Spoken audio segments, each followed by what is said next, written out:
Hey, welcome back. And tonight, we're diving deep into the chaos, glory, and grit of ancient Rome's wildest spectacle. Forget your comfy sofa and stadium popcorn because you're about to become a face in the roaring crowd at the Colosseum. Yeah, that Colosseum. The one where emperors sat under silk canopies and 50,000 voices could shake the stone. Trust me, by the end of this story, you'll have a whole new appreciation for things like seat cushions, air conditioning, and the luxury of not worrying about wild animals or the whims of the crowd. If you like exploring the weirder, darker corners of history, hit like or subscribe. And seriously, I'd love to know where you're tuning in from and what time it is.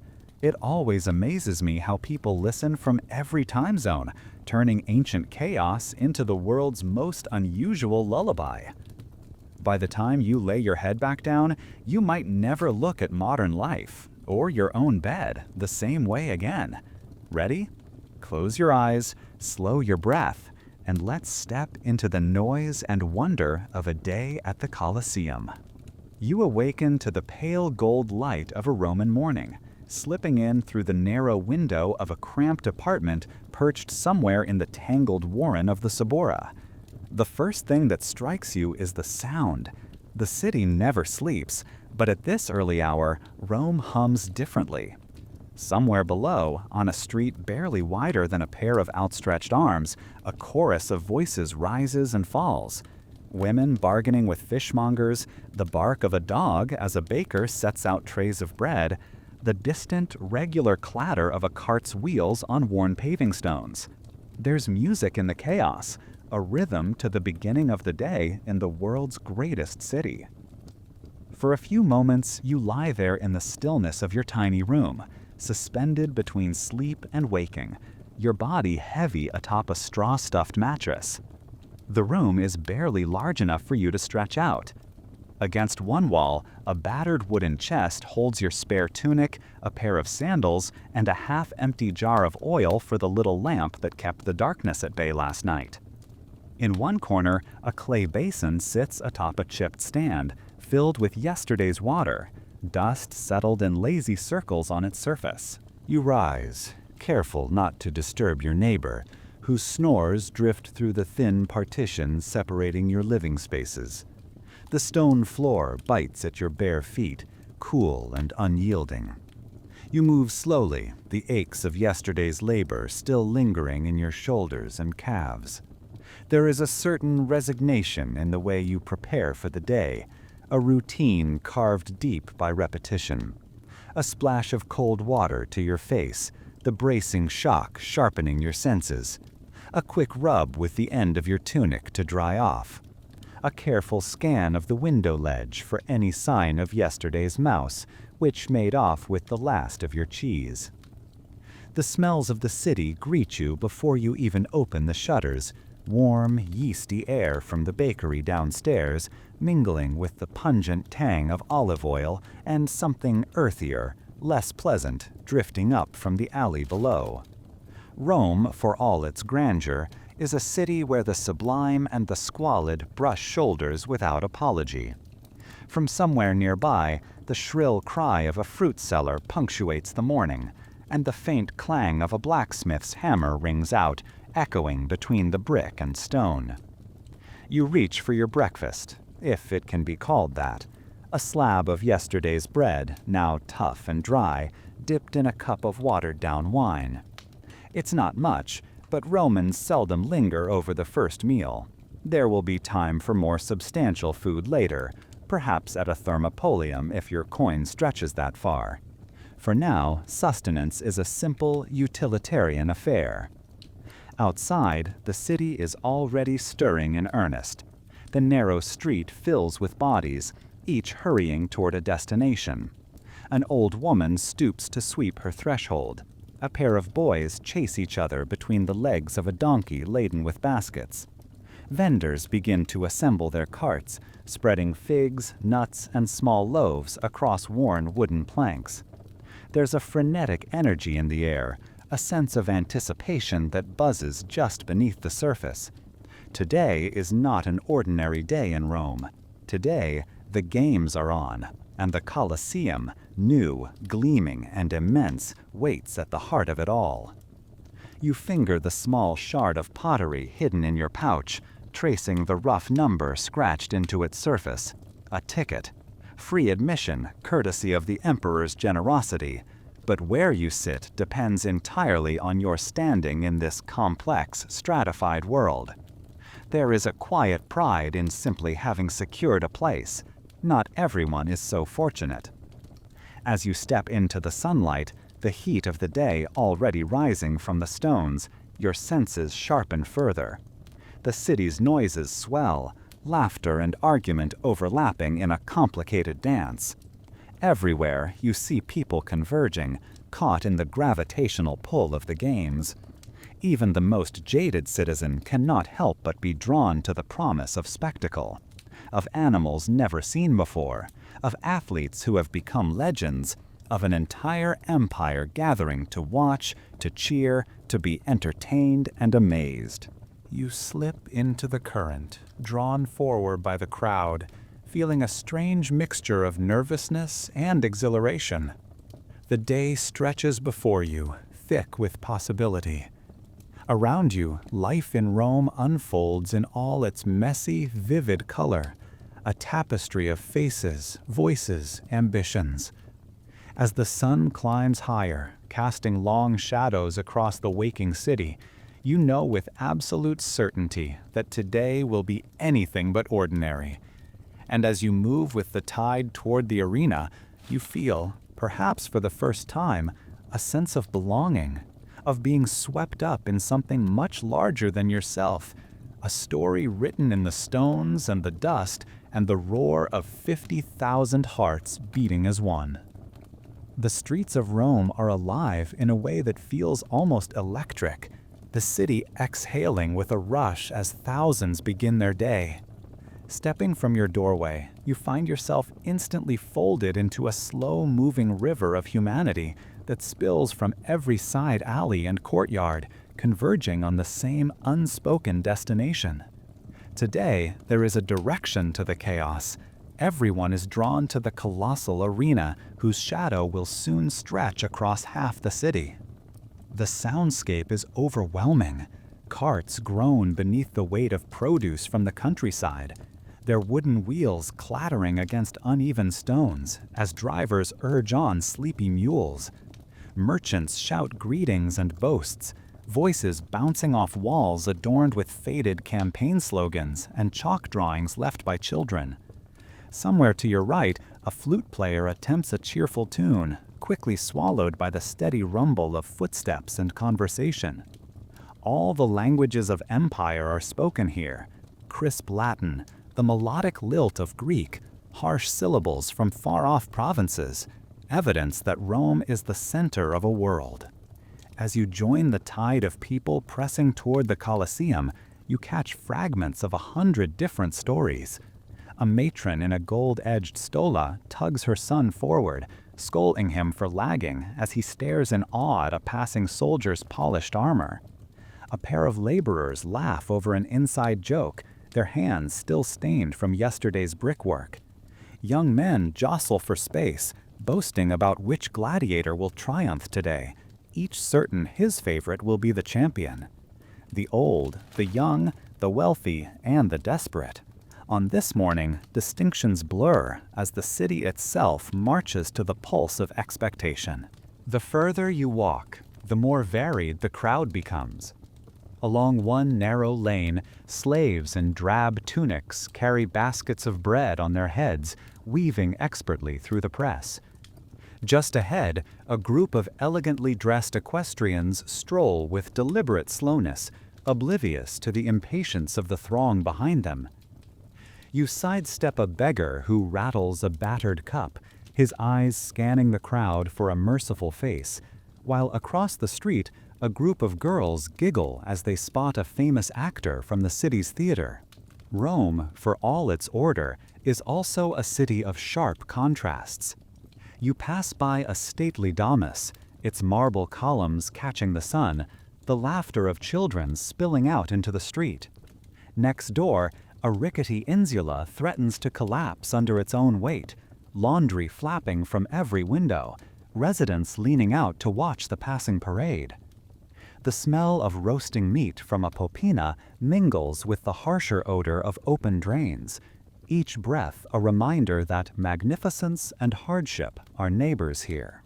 Vendors seize their moment as the crowd thickens, their cries rising above the general din.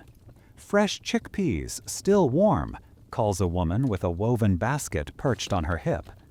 Another man, face shaded by a battered straw hat, waves sticks of honeyed nuts beneath the noses of hungry children.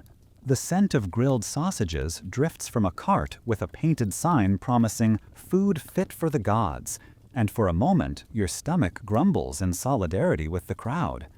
Everywhere there is movement and appetite. People eager not only for food, but for experience, for a glimpse of something extraordinary that will break the routine of ordinary days. In the midst of this chaos, you catch sight of a group of soldiers in full regalia. They move with practiced confidence, their red crests and gleaming armor parting the crowd as surely as a ship's prow parts water. Citizens instinctively make way, some nodding in respect, others casting sidelong glances to avoid unwanted attention. Even on a day of celebration, the presence of order is unmistakable, a reminder of who truly holds power in this vast city. The closer you get to the Colosseum, the denser the crowd grows. Now the flow of bodies is nearly unstoppable, a collective momentum that carries you along even if you wish to pause. Voices rise, laughter is sharper, arguments more heated. Somewhere behind you, a child cries out, separated from his mother, but is quickly scooped up by a kind stranger. The sense of anticipation is tangible, a living thing that pulses through every footstep, every raised voice. For a brief moment, you pause at a small square where sunlight floods the cobblestones and an impromptu market has sprung up. Here, the wealthiest citizens sip watered wine beneath awnings, servants fanning them lazily while they wager over the day's coming matches. Not far away, a cluster of street performers draws a circle of onlookers, juggling clay pots and balancing on barrels for a few tossed coins. It is a scene of dazzling contrasts, opulence and poverty, spectacle and survival, all pressed together under the same rising sun. Drawn forward once again, you catch your first distant glimpse of the Colosseum's upper arches, shining pale gold against the sky. The building seems to rise above the city itself, an impossibly large promise that something unforgettable is about to begin. The crowd surges, the excitement mounting with every step. Rome is alive, and marching toward its heart, the place where stories will be made and memories forged, all beneath the watchful gaze of the eternal city. There is a moment as you wind your way through the last of Rome's bustling alleyways and cross into a broad sunlit plaza when the world seems to tilt. The press of bodies, the chorus of merchants and musicians, the noise and confusion of the city, all of it fades as you finally lift your eyes and see the Colosseum in full for the first time. For an instant, you stop breathing. Nothing you have heard, none of the tales whispered over late-night cups of wine, no childhood boasting or rumor, not even the wild stories spun by traveling merchants, has truly prepared you for the sight of it. The building dominates the skyline, dwarfing everything around it. Its massive oval rises almost impossibly high, the pale stone of its walls shimmering gold in the morning light. Rows upon rows of arches march along its exterior, layer upon layer, each ring stacked atop the one below like a crown placed on the brow of Rome itself. There are columns carved in every style, Doric on the bottom, then Ionic, then Corinthian, an architectural lesson in stone, the pride of an empire made solid and eternal. The crowd around you slows, then almost halts, as if the sight has tugged every soul out of their own story and dropped them into a shared moment of awe. Men forget their quarrels. Children, previously loud and wriggling, fall silent as their eyes widen. Even the most jaded citizens, the ones who have seen 100 festivals and games, cannot help but gaze upward. For a heartbeat, all of Rome seems to be holding its breath, drawn together by the magnetism of this place. You realize, suddenly, that you are not just an observer. You are part of this mass, a single cell in the vast body of the city, your heart pounding in time with 50,000 others. As you move closer, the details begin to resolve. The lower arches are immense, easily tall enough for a fully armored horseman to pass beneath without ducking his head. Above, smaller arches form galleries for the upper tiers, the play of light and shadow making them look like windows into another world.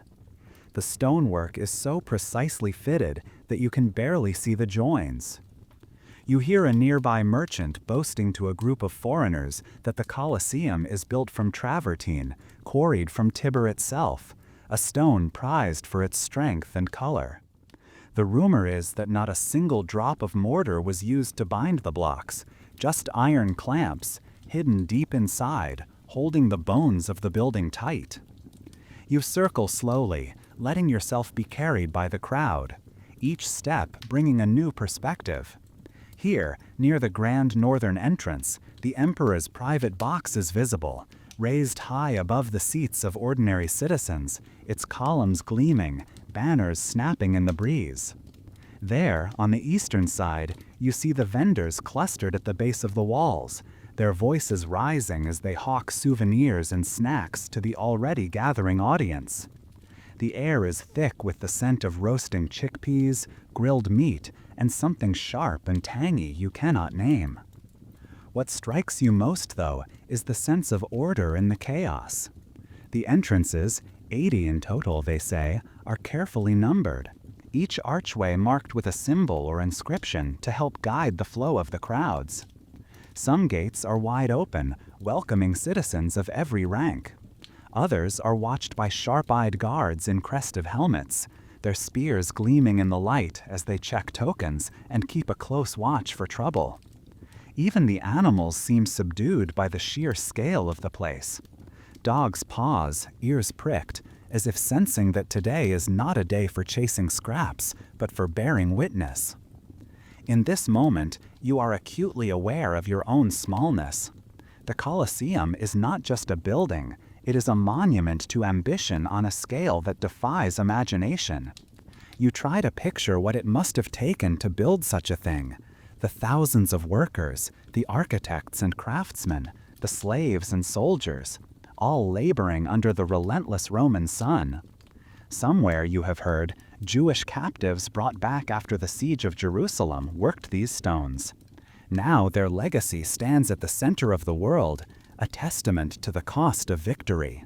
As the crowd inches forward, you feel the anticipation build, not just your own, but a kind of communal pulse that seems to vibrate through the stone under your feet. People are talking faster now, their eyes shining with excitement or nervousness. Some brag loudly about seats close to the arena, while others clutch their tickets anxiously, whispering prayers that the gods will grant them shade beneath the awnings. Everywhere you look, faces are turned upward, drinking in the spectacle, hearts pounding with expectation. Your own heart matches the rhythm of the crowd. In a flash, you remember every story you have ever heard about the Colosseum, the wild beasts brought from the edges of the known world, the gladiators whose names echo in the marketplace long after the sand has been raked smooth, the emperors, gods in mortal form, watching with inscrutable eyes from their thrones. You wonder what it must feel like to stand at the center of that vast arena, 50,000 eyes locked on your every move, your fate balanced on the edge of a blade or the whim of the crowd. You realize that today you are not merely a spectator, but a participant in a ritual that binds the city together. The games are more than entertainment. They are a demonstration of power, a promise that Rome can conquer anything, even boredom itself. For a moment, you imagine yourself seen from above, Just another figure among the crowd, indistinguishable, yet essential, one thread in the tapestry of the empire. A trumpet sounds in the distance, sharp and clear, and the crowd stirs as if woken from a collective dream. You are swept forward, your feet barely touching the ground as you are carried toward the nearest entrance. The anticipation in the air is almost unbearable now, a living thing that crackles with possibility. There is a strange, delicious fear in your chest. Fear of what you will see, fear of what you might feel, fear that you will never be the same after this day. And as you reach the shadow of the Colosseum, the cool air spilling out from its vast corridors, you turn for one last look at the sunlight dancing on its upper arches. You feel, more than ever, the weight of history pressing down on you, and a quiet certainty settles in your bones. Today, you will witness something that will shape your memory for the rest of your life. With a last deep breath, you step forward, into the darkness of the passage, into the beating heart of Rome, into the story that is about to begin. The pulse of Rome beats strongest in the crowd gathered around the Colosseum's outer ring, where the city's appetite for spectacle and indulgence collides in a cacophony of commerce. Even before you reach the shadow of the arena's arches, the air thickens with the energy of a marketplace uniquely Roman, raw, theatrical, and saturated with anticipation. Here, in the bustling plaza that sprawls like a living moat around the amphitheater, the true theater begins long before the first animal is released or a gladiator lifts his shield. Vendors position themselves like veteran generals, each staking out a patch of ground with practiced precision. Some perch beneath rough canvas awnings, others work out in the open sun, all vying for the attention of the endless stream of spectators. Their cries weave a soundtrack over the low hum of the gathering throng. Chickpeas, fresh and hot, get your chickpeas here. Honeyed almonds, sweet as Venus's kiss. Sausages, still sizzling. The voices rise and fall in waves, colliding with bursts of laughter, the shouts of children, and the clang of coins exchanged for tiny tokens of pleasure. The smells are dizzying. The pungent tang of olives and salted fish cuts through the sweetness of baked bread, mingling with the smoky allure of roasting meat. Clay pots bubble atop makeshift braziers, sending up clouds of steam fragrant with garlic, herbs, and the sharp bite of vinegar. Somewhere, a young girl tends a tray of honey cakes, the golden crust glistening with sticky syrup. The crowd drifts from stall to stall, drawn by curiosity or hunger, wallets gripped tight, but not so tight as to miss out on the small luxuries of the day. Not all the commerce is so innocent. Just beyond the main crush, a trio of sharp-eyed men whisper together, their hands darting in and out of folds of cloth. Dice and knucklebones glint briefly in the morning light, promises of fortune for those bold or foolish enough to wager on the outcome of the day's games. A cluster of children gathers at another stall, clamoring for tiny figurines molded from clay. Gladiators with painted shields, animals with exaggerated teeth and claws, little tokens to keep the thrill of the arena alive long after the sand has been swept clean. Nearby, a seamstress displays rows of colored ribbons and woven sashes, advertising them as lucky charms for those hoping to win a bet or curry the gods' favor. Wear the blue for victory, the red for courage. Tie one to your wrist and see how fortune smiles, she calls, expertly reading the mood of the crowd. Some pass by with a dismissive wave, but many pause, dropping a coin for the talisman that might tip luck in their direction. Every corner of the market seems to offer not just goods, but hope, an edge, a thrill, a story to take home. Musicians drift through the crowd, their music half performance, half sales pitch. One strums a lyre with a melancholy air. Another plays a reed pipe, his toes keeping rhythm in the dust. Some are streetwise veterans who know when to turn a melody cheerful or somber, depending on how the games are expected to go. Their cases fill with coins, tossed in by spectators eager to start the day on a note of celebration, or to buy a moment's calm before the roar of the arena begins. There are practical wares, too.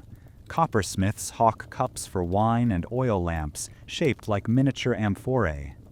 Water sellers dart through the crowd with goatskin bags slung over their shoulders, dispensing cool drinks to those already wilting in the sun. A grizzled man with a long beard sharpens knives on a whetstone, muttering about the best way to prepare a meal for after the games. Another offers seats, thin woolen cushions rented by the day, a luxury for those unwilling to suffer the hard stone benches. "You'll thank me by noon, friend," he winks, exchanging your coin for a battered but soft pad that promises a measure of comfort in the hours ahead. Not far from the main gates, a line forms at a booth where tokens are exchanged for betting slips. The tension here is different, sharper. Men and women of every class murmur names, debate odds, argue fiercely over which gladiator has the better chance, each convinced they've uncovered some hidden truth that will outsmart both fate and their rivals. Behind the counter, a scribe records wagers with a calm efficiency, indifferent to the dreams and schemes trading hands across his desk. The market is not just a place for buying and selling. It is a crucible of rumor and intrigue. Every transaction is accompanied by whispers, news from distant provinces, gossip about the emperor's moods, speculation about which exotic animals will be unveiled today, or whether the great Flamma will take the field. There is talk of new regulations and old grievances, of secret rivalries between wealthy patrons who own the best fighters, and even hushed stories of sabotage or bribery hidden beneath the polished surface of public ritual. You watch as two women, richly dressed but wary, meet in the shadow of a fruit stall and exchange a few hurried words before disappearing into the crowd. Their furtive glances suggest more than mere pleasantries, a private wager perhaps, or the passing of some secret information about today's lineup. Every corner of the market is alive with such small dramas, 100 stories intertwining in the hour before the games.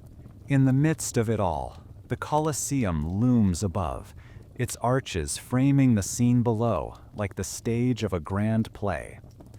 The marketplace serves as its opening act, drawing each spectator deeper into the day's performance. Here, anticipation thickens like the air before a storm, charged with longing, ambition, and just enough uncertainty to keep everyone alert. You find yourself swept up in the rhythm of the crowd, the urge to be part of something larger than your own small story. You purchase a honey cake, savoring its sticky sweetness, and pause to watch a pair of street performers juggling flaming torches to the delight of a gathering circle. All around you, voices rise, excited, anxious, greedy, hopeful. Even before you set foot inside the arena, the day's games have begun in the spaces between words and coins, in the glances traded and the risks taken. As you move at last toward your assigned entrance, the marketplace recedes behind you, its music and chaos fading into a dull roar. Ahead, the cool shadows of the Colosseum beckon, promising a new kind of theater, one where fortune, fate, and courage will be tested on sand still untouched by the sun. The memory of the market lingers, though, a reminder that in Rome, spectacle is not limited to the arena.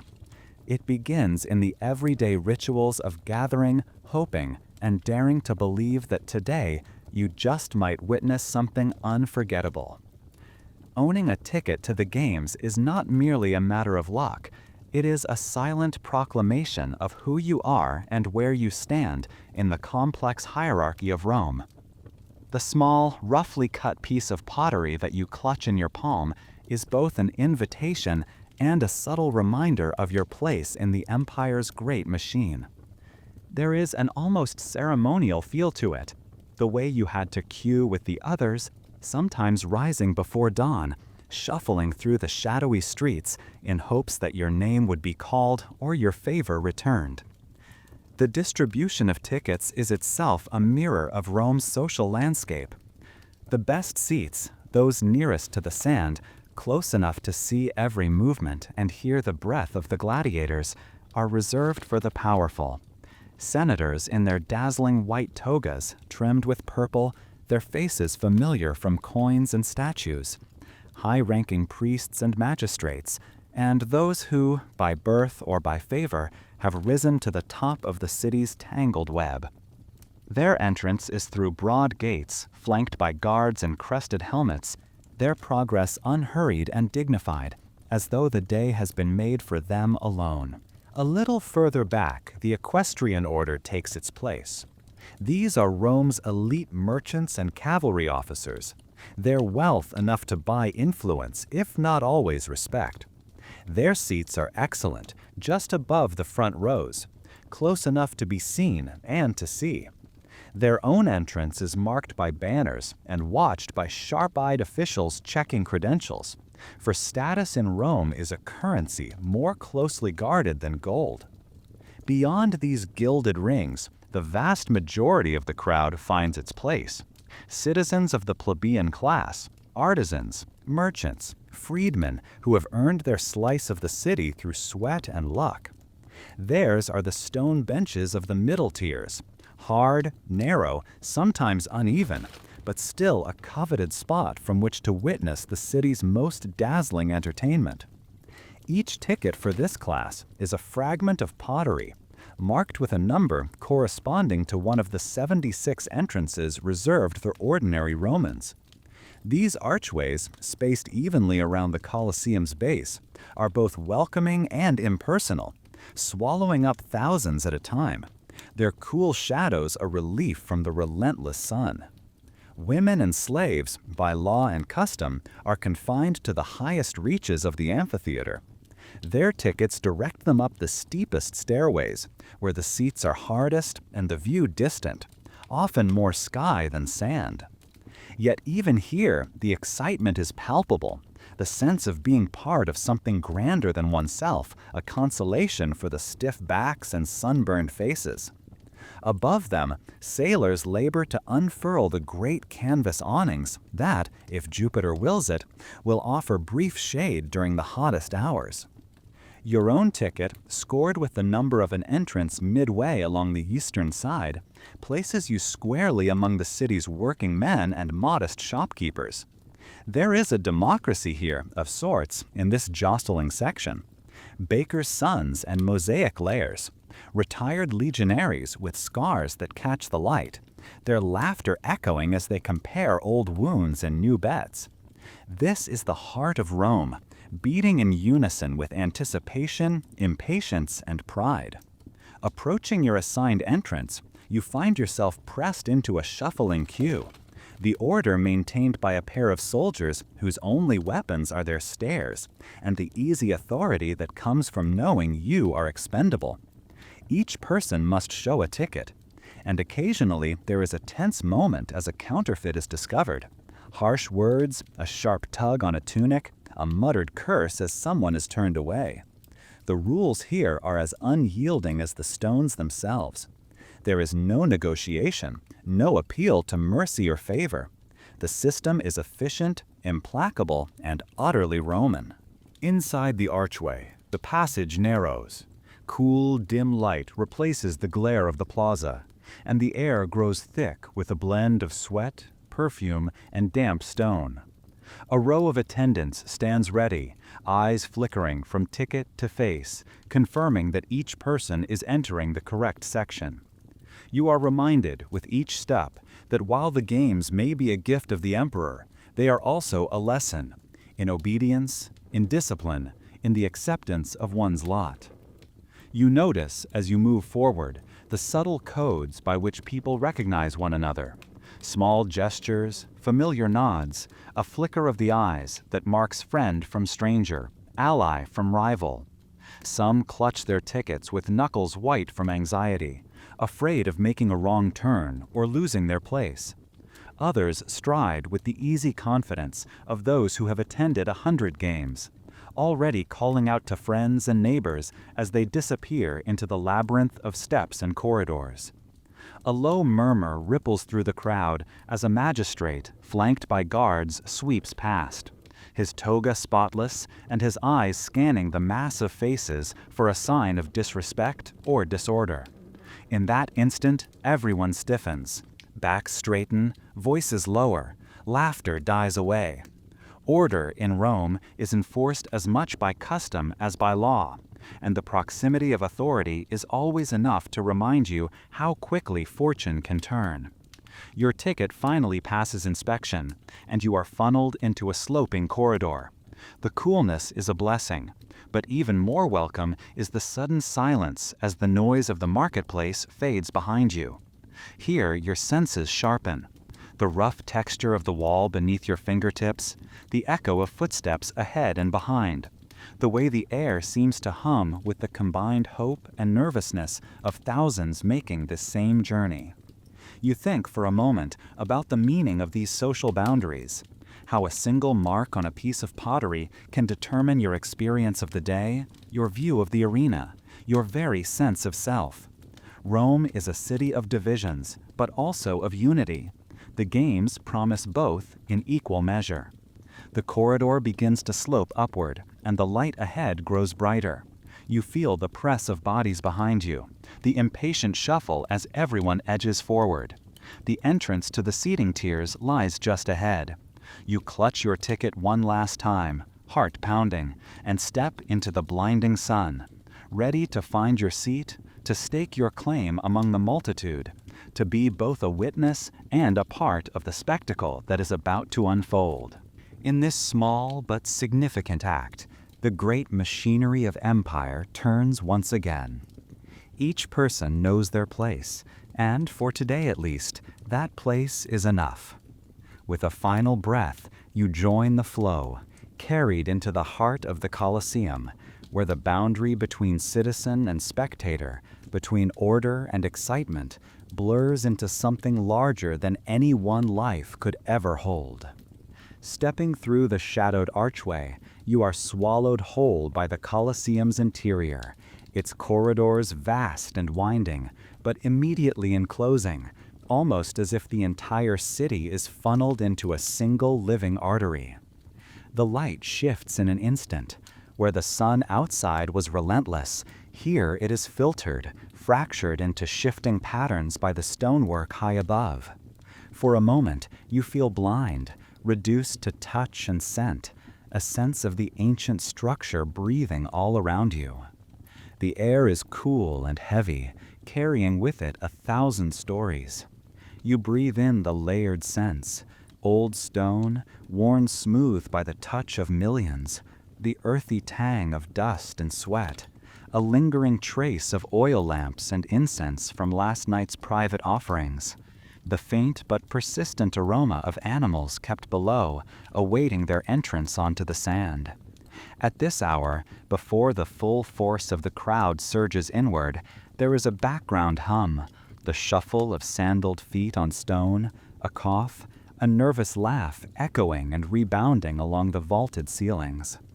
You are pressed forward by the flow, jostled by elbows and shoulders, the fabric of strangers' tunics brushing against your own.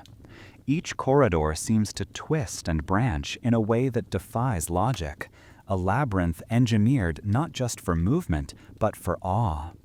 The Romans, you realize, have designed these passages to heighten the drama of arrival, every step leading you deeper into the belly of the spectacle. High above, hidden behind the great curves of the amphitheater, ingenious construction channels sound in strange and unpredictable ways. Even the softest whispers are carried far, becoming a tapestry of fragments, snatches of argument about betting odds, gossip about today's lineup, a child's plaintive question about what beasts might appear. Sometimes, a sudden burst of laughter ricochets from the stone and feels as though it could be coming from beside you, only to fade into the depths of the corridor. The space narrows unexpectedly at times. You must angle your body to pass between two wide-shouldered men debating the merits of their favored gladiators, one of them waving his hands so energetically he nearly knocks your cap askew. A woman hurries by, balancing a basket of fruit on her head, her sharp eyes darting for an open path ahead. In another bend, a slave, head bowed and arms loaded with amphorae, sidesteps the crowd with practiced agility. Each step is negotiation, a brief, silent choreography of glances and apologetic half-smiles as everyone tries to find their way. As your eyes adjust, you notice subtle details. Carved inscriptions in Latin along the archways, faded but proud. The outline of painted numbers guiding each spectator to their designated section. Somewhere nearby, an attendant stands with a clay lamp in hand, the small flame revealing the glossy sheen of sweat on his brow, despite the chill in the corridor. The flicker of light catches a mosaic set into the wall, an image of Neptune riding a team of seahorses, a reminder of Rome's taste for both artistry and spectacle. Your progress is slow, measured not in footsteps, but in moments. Moments when a voice rises above the hum to call out the name of a famed gladiator. Moments when the passage suddenly widens and you glimpse daylight ahead, only for the route to double back into gloom. The anticipation in the crowd is palpable, and beneath the outward show of excitement, there is an undercurrent of anxiety. Each person is acutely aware that a single misstep could lose them their seat, or worse, attract the ire of an impatient official. The acoustics shift with every turn. In one place, a single shout rings out and seems to multiply, filling the corridor with sound as if the walls themselves have joined in. In another, voices are swallowed by the stone, replaced by the distant, haunting calls of vendors already working their way through the seating areas above. Water, cushions, fresh figs. The effect is disorienting but exhilarating, a sensory puzzle that keeps you alert, pulse quickening with every step. There is no clear sense of direction. You move because the crowd moves, guided by the inexorable pressure from behind and the hopeful pull of daylight somewhere ahead. Briefly, the press becomes so tight you can barely raise your arms, your breath mingling with the exhalations of those around you. It is both communal and claustrophobic, a reminder that in the Colosseum, individuality dissolves, replaced by the singular identity of the crowd. Now and then, you catch the gaze of another spectator, a brief, knowing look that says, "We are all in this together." It is a bond forged not of friendship, but of shared anticipation, of hearts beating just a little faster as the sound of distant trumpets drifts down from above. Someone laughs nervously, another curses the slow pace, a third whispers a prayer to Fortuna. Finally, after what feels like an eternity wound through stone and shadow, the darkness begins to break. Ahead, a rectangle of bright light appears, swelling larger with each slow shuffle. The pressure of bodies eases, replaced by a tingling sense of arrival. The muffled sounds of the corridor give way to something vaster, the rising murmur of a crowd, the sharp tang of fresh air. You feel yourself poised on the edge of a new world, senses heightened, the weight of the arena waiting just beyond the threshold. With a final push, you step out of the shadowed corridor and into the heart of the Colosseum, swept along by the energy of 50,000 souls, each eager to find their place in the spectacle that is about to begin. Stepping out of the cool gloom of the passage, you are immediately engulfed by a brightness so intense it feels as if you have emerged into another world.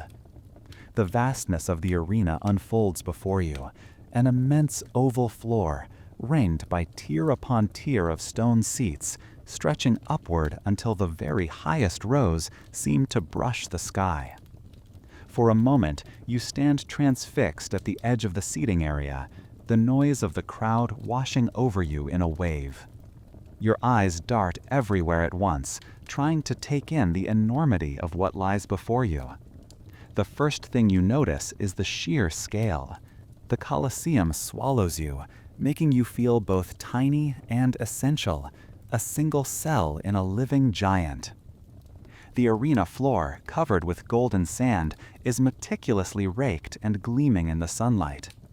From this vantage, the patterns left by the slaves' tools form whirls and ripples across the surface, awaiting the first footprints that will transform them forever. Every detail is intentional, designed for both spectacle and function. The sand not only brightens the stage, but will absorb what must be hidden before each new act. Around the arena, the seats are filling quickly, each ring reflecting Rome's complex social order. Closest to the action, separated from the sand by a low wall, the most powerful citizens recline on cushioned benches.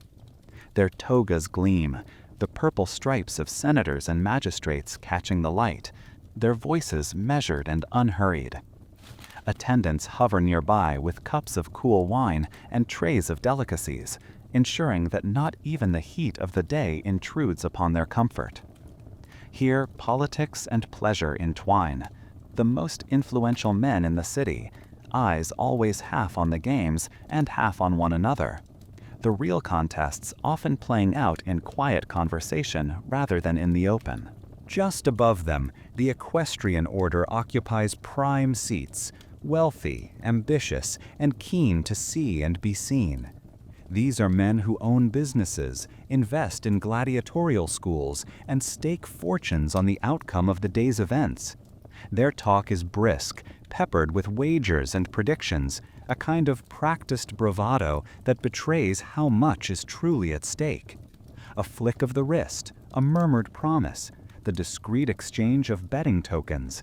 Here, alliances are made and broken with every match, fortunes shifting with the crowd's mood. Further up, the stone benches grow less comfortable, the crowd more boisterous. Here sit the artisans, shopkeepers, and ordinary citizens who make up the city's beating heart. They jostle for elbow room, knees pressed close to those in front, voices loud and animated. Friends shout greetings across rows, children peer between shoulders for a better view, and every newcomer is greeted with a surge of questions. Which gladiator do you favor? Did you hear about the bear from Africa? Will the emperor show mercy today? Here, laughter comes easily, as does argument, each opinion loudly defended as if the fate of the world depended on it.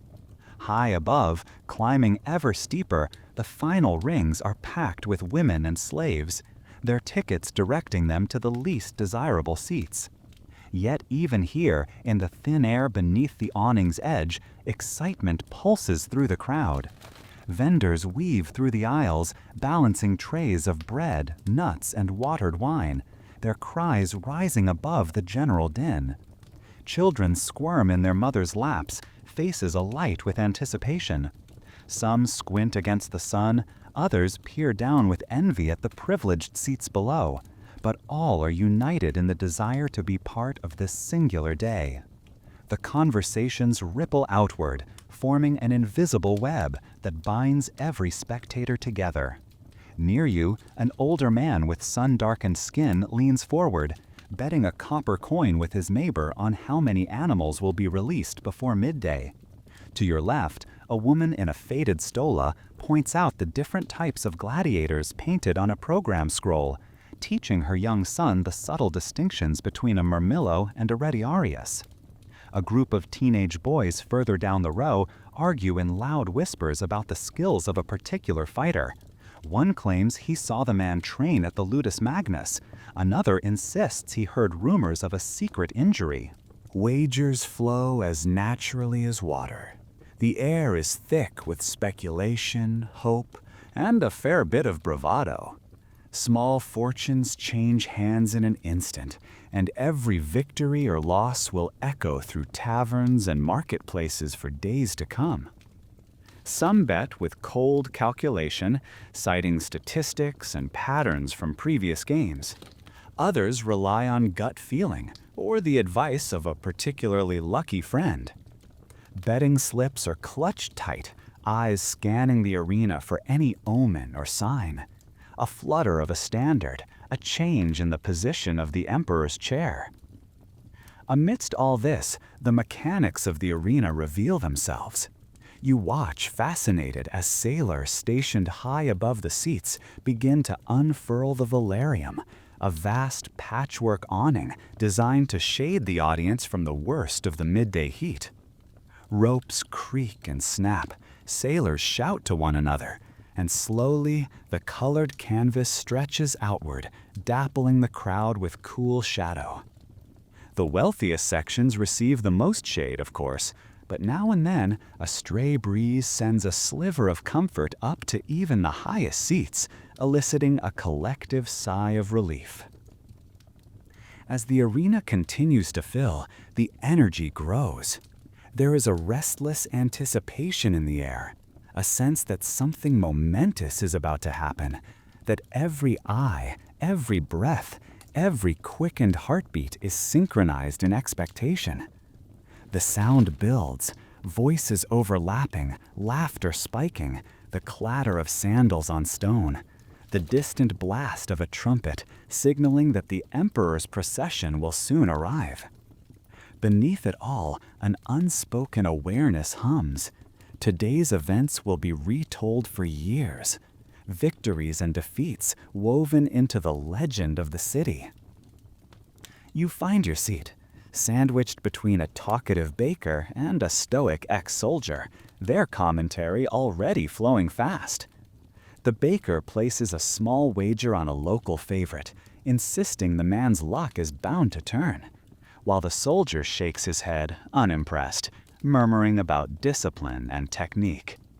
Their debate is friendly but fierce, pulling you into the rhythm of the crowd, the sense of belonging that comes not from status but from shared anticipation. Looking down at the arena floor, you feel a thrill of expectation. The sun glances off the polished helmets of the guards, the sand almost dazzling in its brightness. In a few moments, the spectacle will begin. Unpredictable, magnificent, and utterly Roman. Every detail, from the grandeur of the architecture to the chaos of the crowd, conspires to make you believe that here, in this vast living amphitheater, anything is possible. The whole city seems to hold its breath, waiting for the moment when the games will begin and all of Rome's passions will be unleashed upon the sand. The spectacle of the Colosseum is more than just what happens on the arena floor. It's a marvel crafted as much by invisible hands as by those who take center stage. As you settle into your seat, your gaze is naturally drawn upward, following the shouts and movements of sailors perched high along the rim of the amphitheater. The velarium, the great canvas awning, is about to be unfurled, and in this moment, you become witness not just to ancient entertainment, but to the ingenuity that makes it possible. Long ropes snake across the uppermost tiers, each one anchored to blocks of stone and managed by men who look out of place here among the crowds. These are mariners, on loan from the imperial fleet, and they work with the same brisk competence that has carried Roman ships across distant seas. Their sun-darkened hands pull, loop, and tie, their feet sure, even as they balance on narrow ledges above the yawning void. It's a dangerous job. One wrong step, and the only thing waiting below is a blur of stone and faces. But there's no hesitation, only focus born of long experience. The velarium itself is a patchwork miracle. Enormous sheets of canvas, dyed in alternating bands of cream and faded ochre, stitched together into an immense sail. Some panels are centuries old, their repairs evident in uneven seams and the telltale marks of hasty darning. Others are newly cut, the scent of fresh linen lingering in the breeze. The canvas is heavy, designed to withstand the sudden gusts that sometimes sweep down from the hills, but light enough to be drawn back or forth as the sun moves across the sky. With a signal from their overseer, the sailors begin to work in concert. One team hauls steadily on the main ropes, muscles straining, faces set in grim concentration. Another team stands ready at the side, adjusting the tension to keep the canvas taut. The sound is unmistakable. The deep groan of pulleys, the slap of canvas against stone, the high musical whistle of wind as it catches the edges of the awning. For a moment, the crowd's attention shifts upward, conversations stalling mid-sentence as every eye traces the undulating billows of fabric. Below, the effect is immediate and transformative. The harsh glare of the sun is softened, shadows flicker and dance across the seats, and a collective sigh of relief ripples outward as the temperature drops by precious degrees. Not everyone is so fortunate.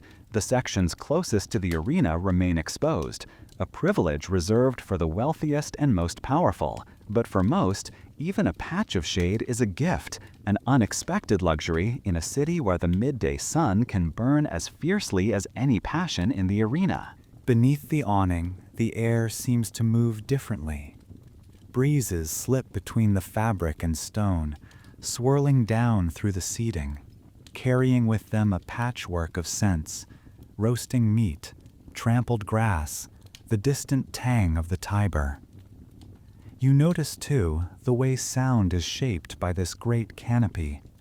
Shouts and laughter seem to gather, swirling above the arena before tumbling down in waves, magnifying the collective voice of the crowd. The acoustics here are legendary. Designers and laborers long ago devised the perfect proportions so that a whisper from the imperial box can carry to the farthest corner, while the roar of 50,000 can shake the very foundation of the city. But the Valerium is only one aspect of the Colosseum's technical brilliance. As you watch, your eyes adjust to the subtler details. The clever arrangement of passageways that funnel and disperse tens of thousands with minimal chaos.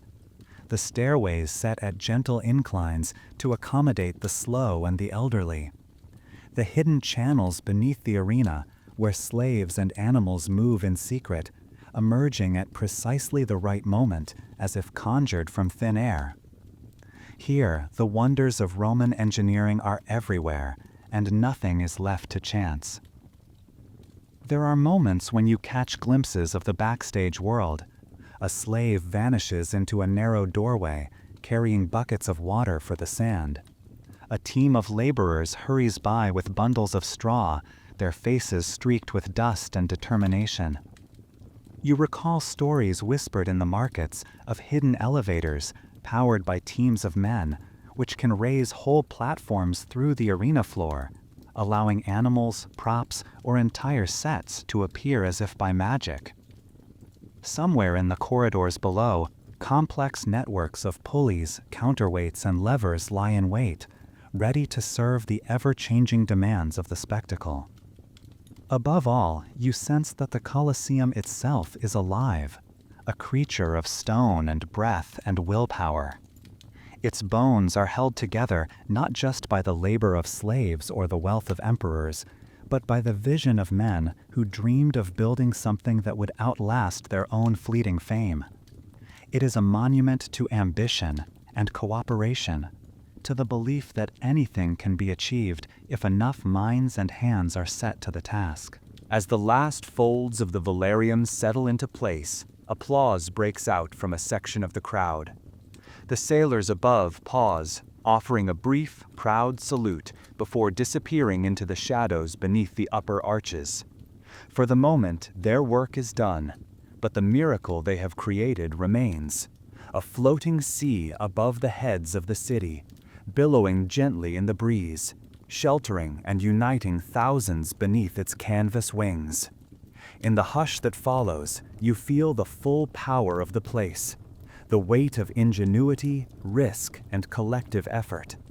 It is easy to forget, swept up in the coming spectacle, that none of this is inevitable. Every moment here is the result of invisible labor and design, a carefully orchestrated miracle that has transformed stone and cloth into an experience that no one will ever forget. And as the trumpets sound at last, signaling the approach of the emperor, you join the rest of the crowd in turning your eyes to the arena below, hearts pounding, grateful for the shade and the wonder above your head. You settle onto your hard stone bench, the cushion you rented offering a small measure of comfort against the relentless marble, and you take a moment to survey those who will be your companions for the day. The man to your right, broad-shouldered, his tunic sun-bleached and patched in a dozen places, catches your eye and greets you with a nod, the ghost of a smile playing across his face. He looks like he's spent his life outdoors, hands calloused, forearms roped with muscle, and a faded tattoo winding along his wrist.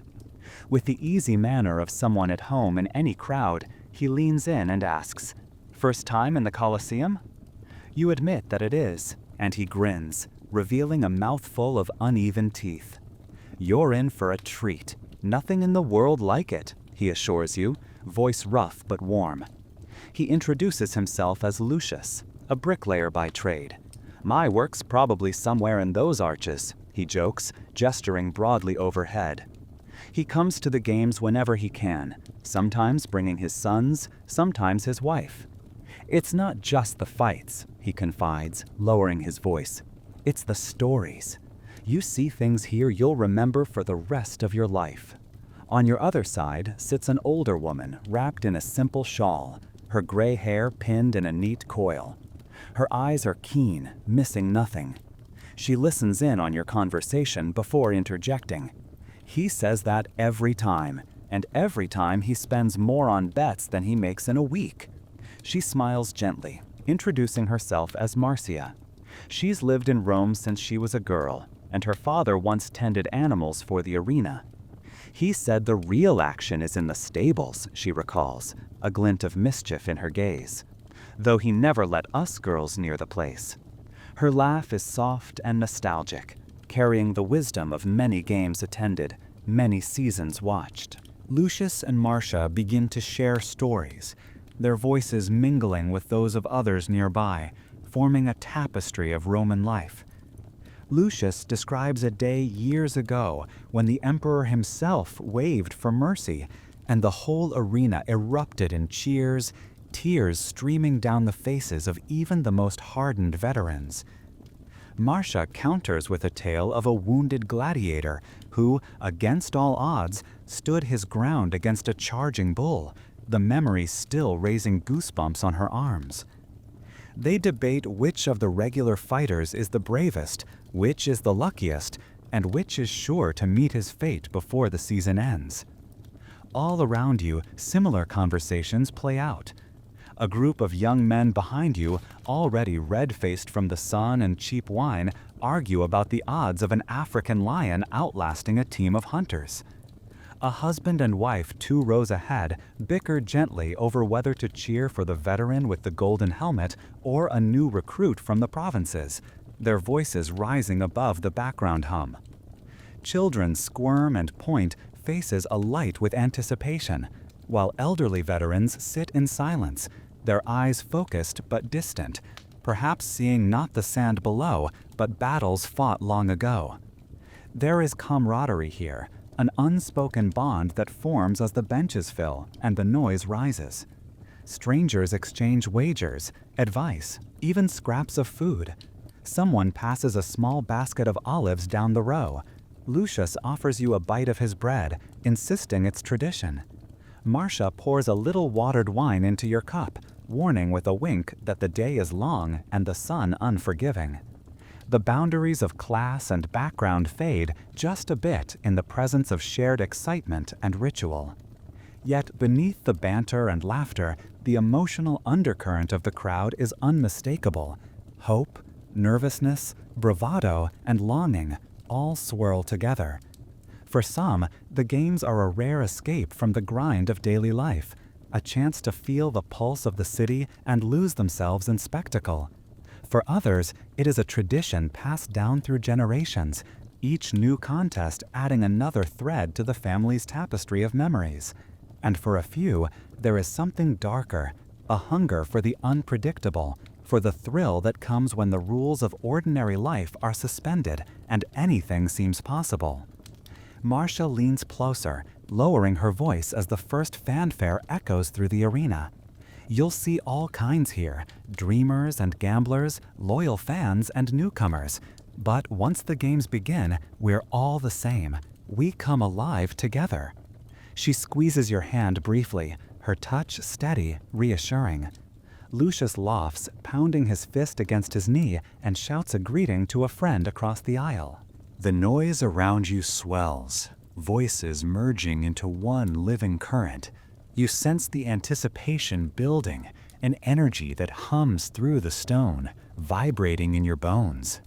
In this moment, you realize you are not alone, but woven into the great, noisy fabric of Rome, bound by the stories of those who came before, and by the promise of all you are about to witness.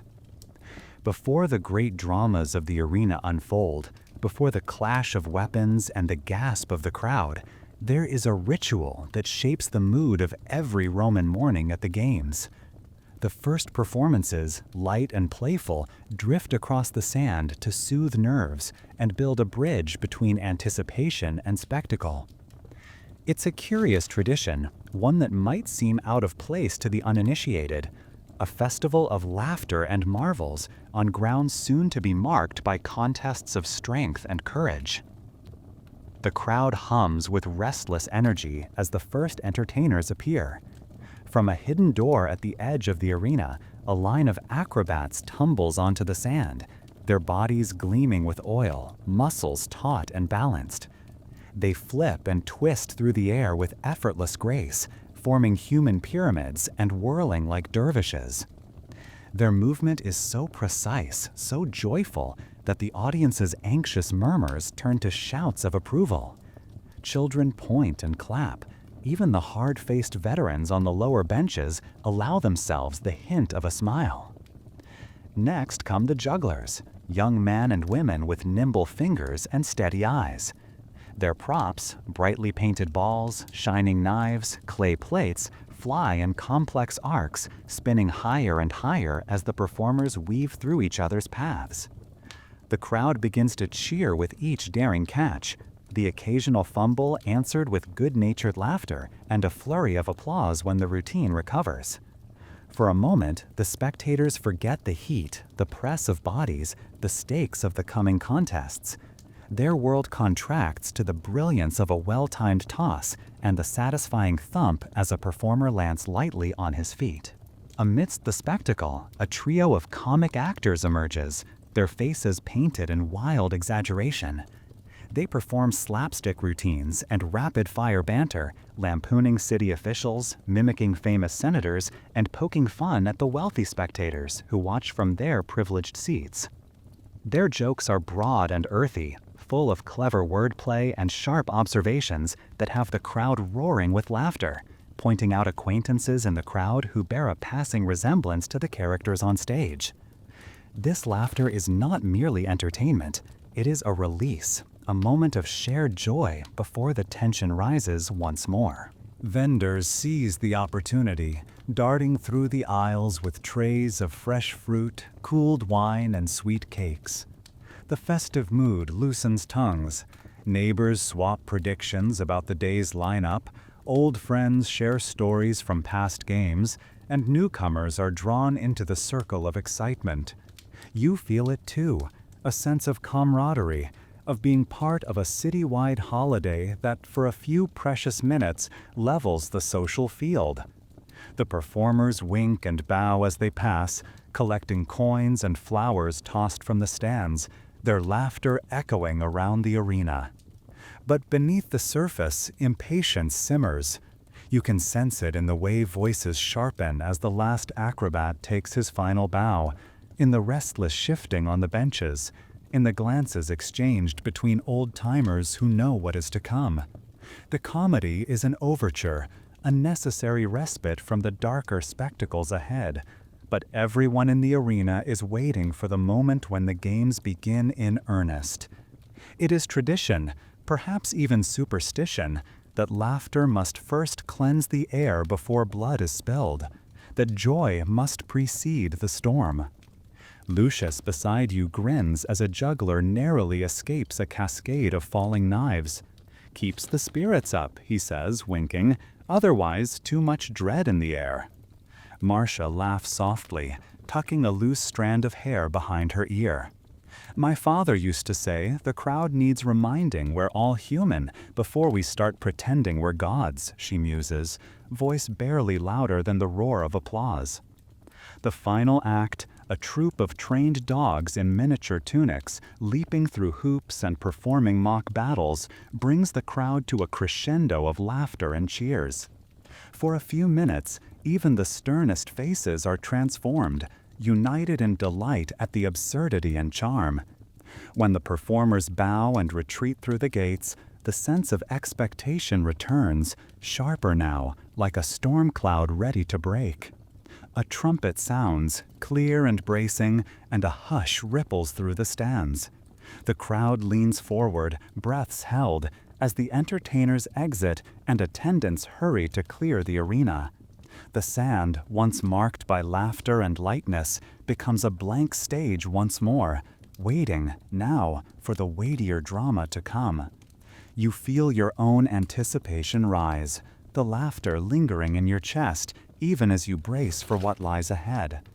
The games are about to begin in truth, and the Colosseum holds its breath, caught between two worlds, one of joy and one of fate, both equally essential to the spirit of Rome.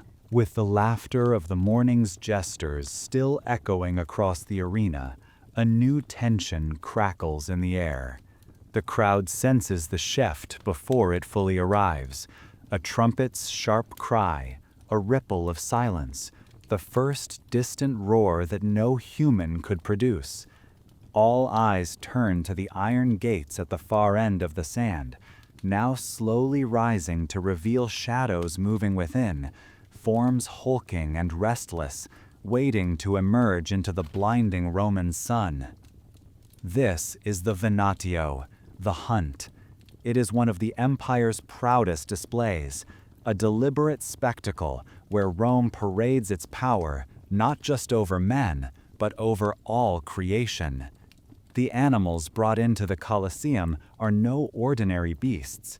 They have traveled farther than many of the citizens in the stands, herded and caged across deserts, mountains, and seas, the logistics of their capture and transportation alone a feat of imperial will.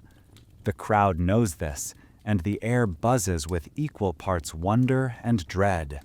Children sit forward, breathless. Old men exchange knowing looks. The youngest soldiers grip the marble edge of their seats, ready to see if even the legends they've heard can match what's about to unfold. The first to step out onto the sand are the venatores, the hunters.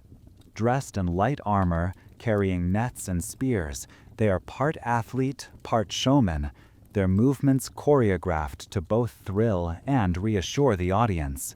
They pace across the arena, eyes sweeping the gates, bodies tense and ready. Their fame is less than that of the star gladiators, but their courage is undeniable. To face what comes next requires not only skill, but a special kind of nerve. A deep growl echoes, and the crowd falls silent as a massive lion emerges into the sunlight, its mane golden and wild, its stride both wary and proud. Its nose lifts, tasting the new world with each breath. Following the lion come other creatures. A pair of leopards, spots rippling as they stalk the boundaries. A bear, shaggy and ponderous, but frighteningly strong. An ostrich, feathers ruffled, darting in confusion. Even an elephant, led by trainers who keep a careful, respectful distance. Each animal is both an ambassador and a captive, a symbol of Rome's reach into lands so distant many in the crowd can only imagine their names.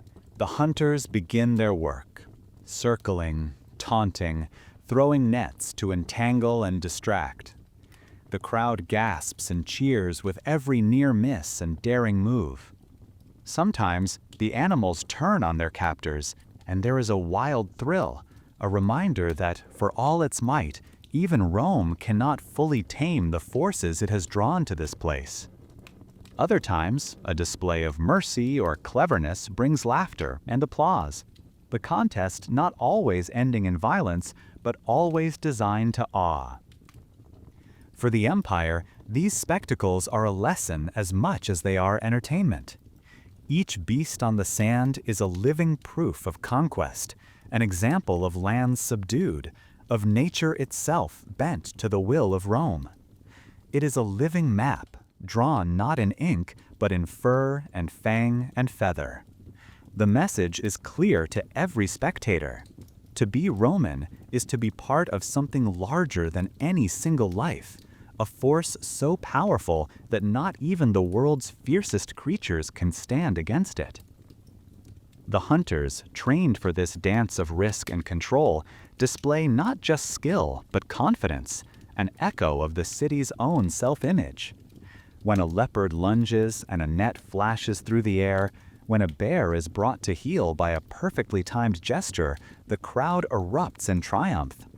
Sometimes there are moments of real danger.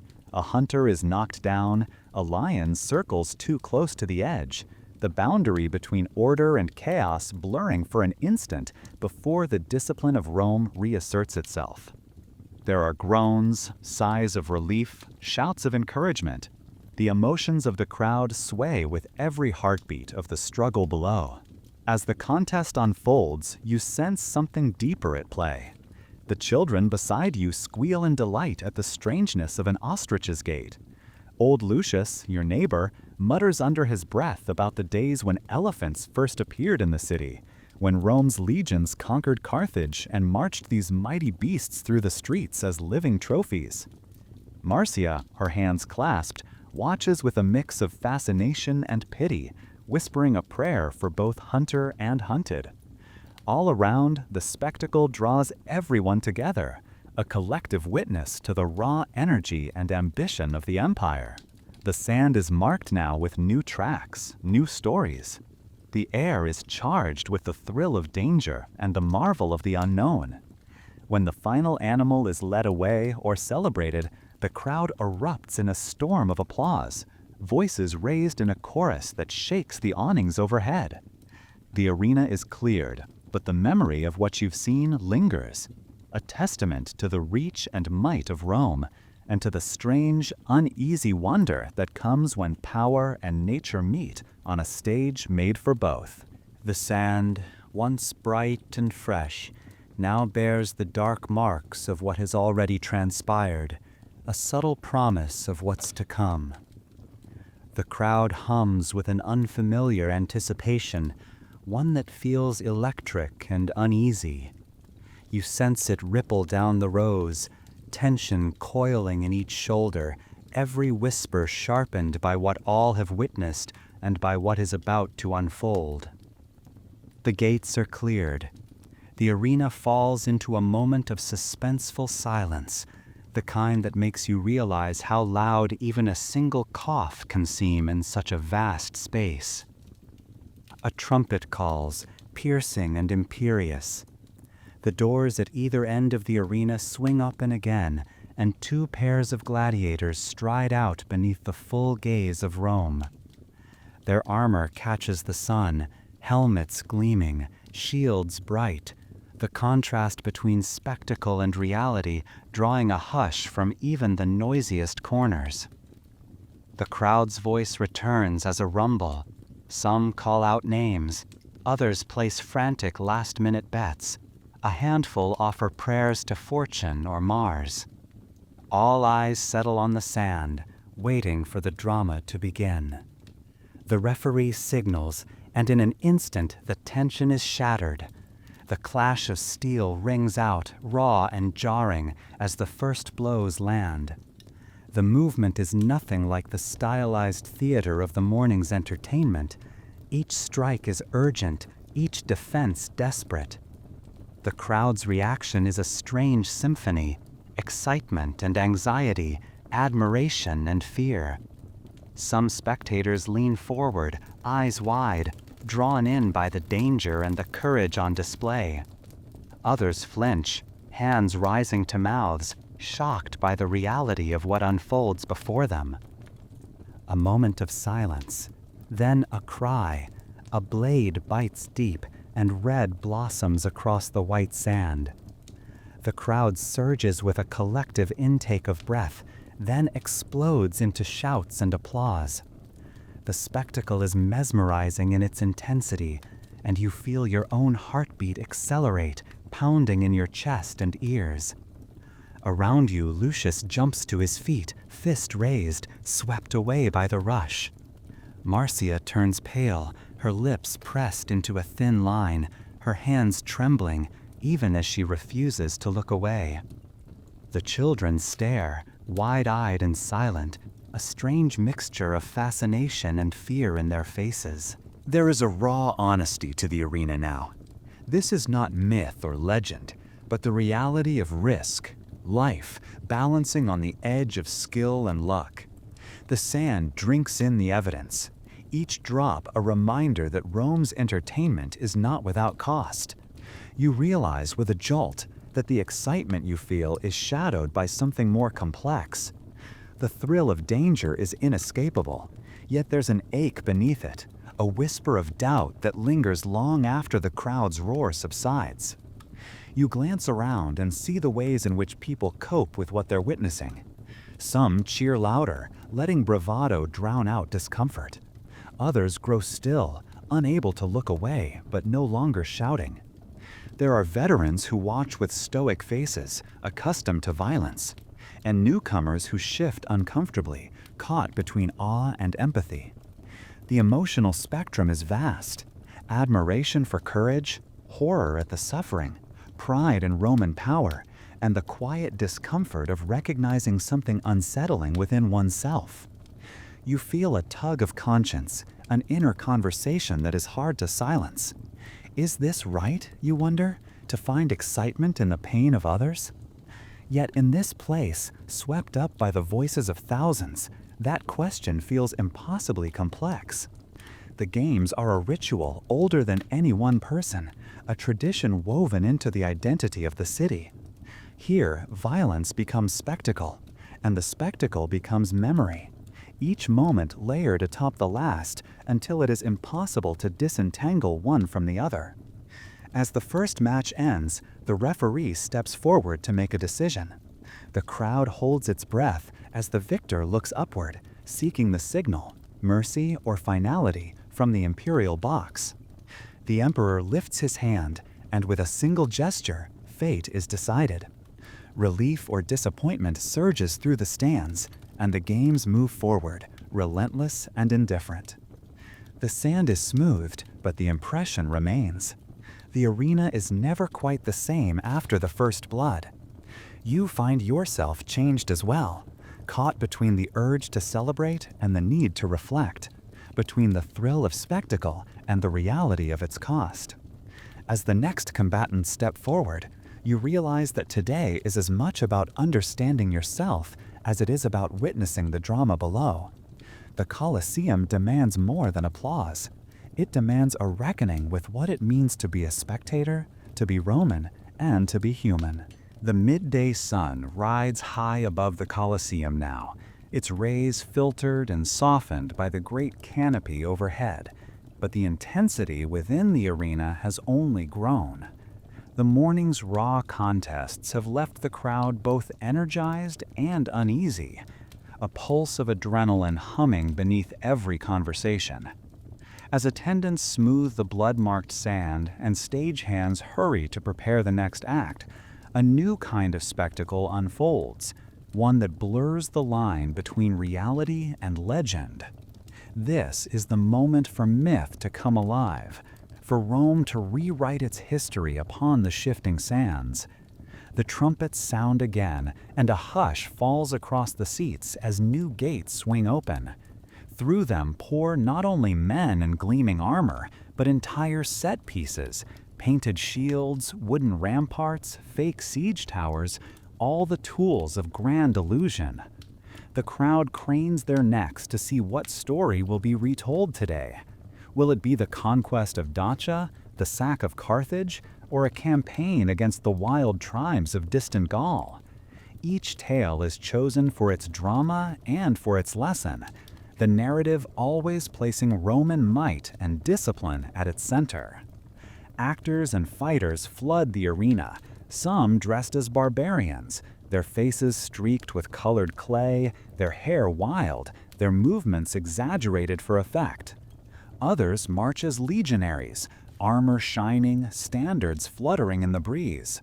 Drums beat a steady rhythm, heightening the sense of urgency, while the chorus of the crowd swells and recedes in time with the drama below. To the youngest spectators, the illusion is perfect. Here, before their very eyes, the distant wars of Rome are relived, victories retold with every clash of sword and shield. But even the most seasoned audience members are drawn in, swept away by the scale and spectacle. The staged battles are more than mere entertainment. They are a kind of living propaganda, a lesson in power and belonging. Each staged defeat of the barbarians reinforces the message that Rome is unconquerable, the center of the world, favored by the gods. Even the props serve this purpose. The wooden towers topple dramatically, the painted ramparts burst into flame, and the enemies fall with theatrical cries that echo across the tiers. The actors die well, sprawling in the sand, their bodies contorted in poses of noble defeat or abject surrender. There is artistry to this violence, a choreography that stirs something deeper than mere excitement.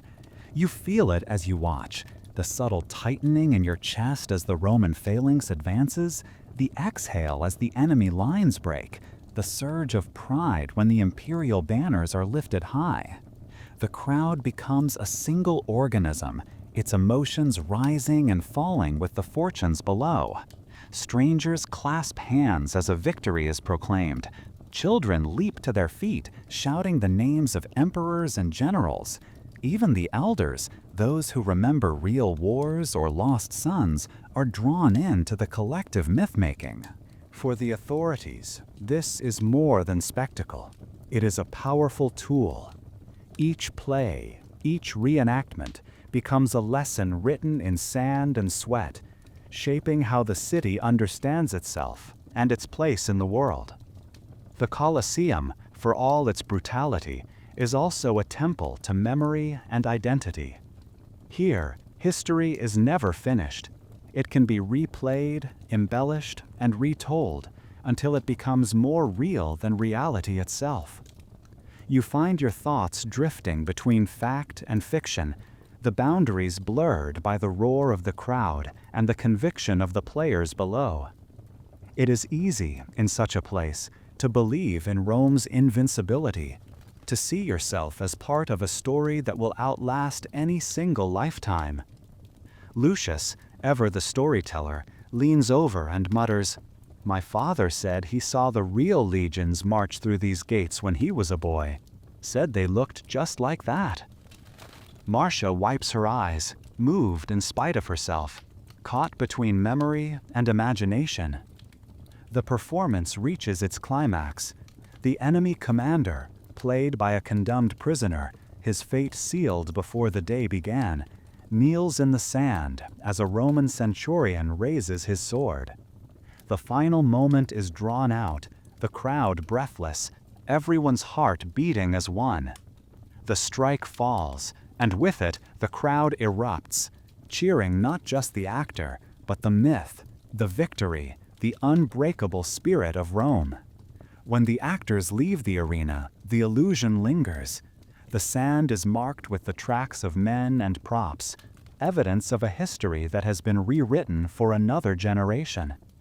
The collective imagination soars, and for a few moments, even the weight of the day's earlier violence is forgotten in the shared glory of empire.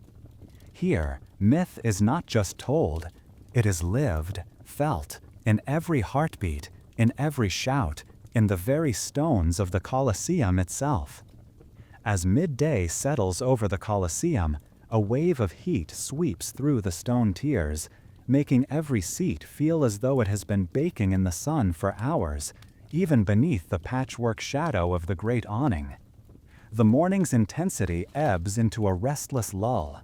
For a little while, the violence on the sand pauses, replaced by a very human kind of intermission, a patchwork of hunger, fatigue, gossip, and relief that ripples through the crowd.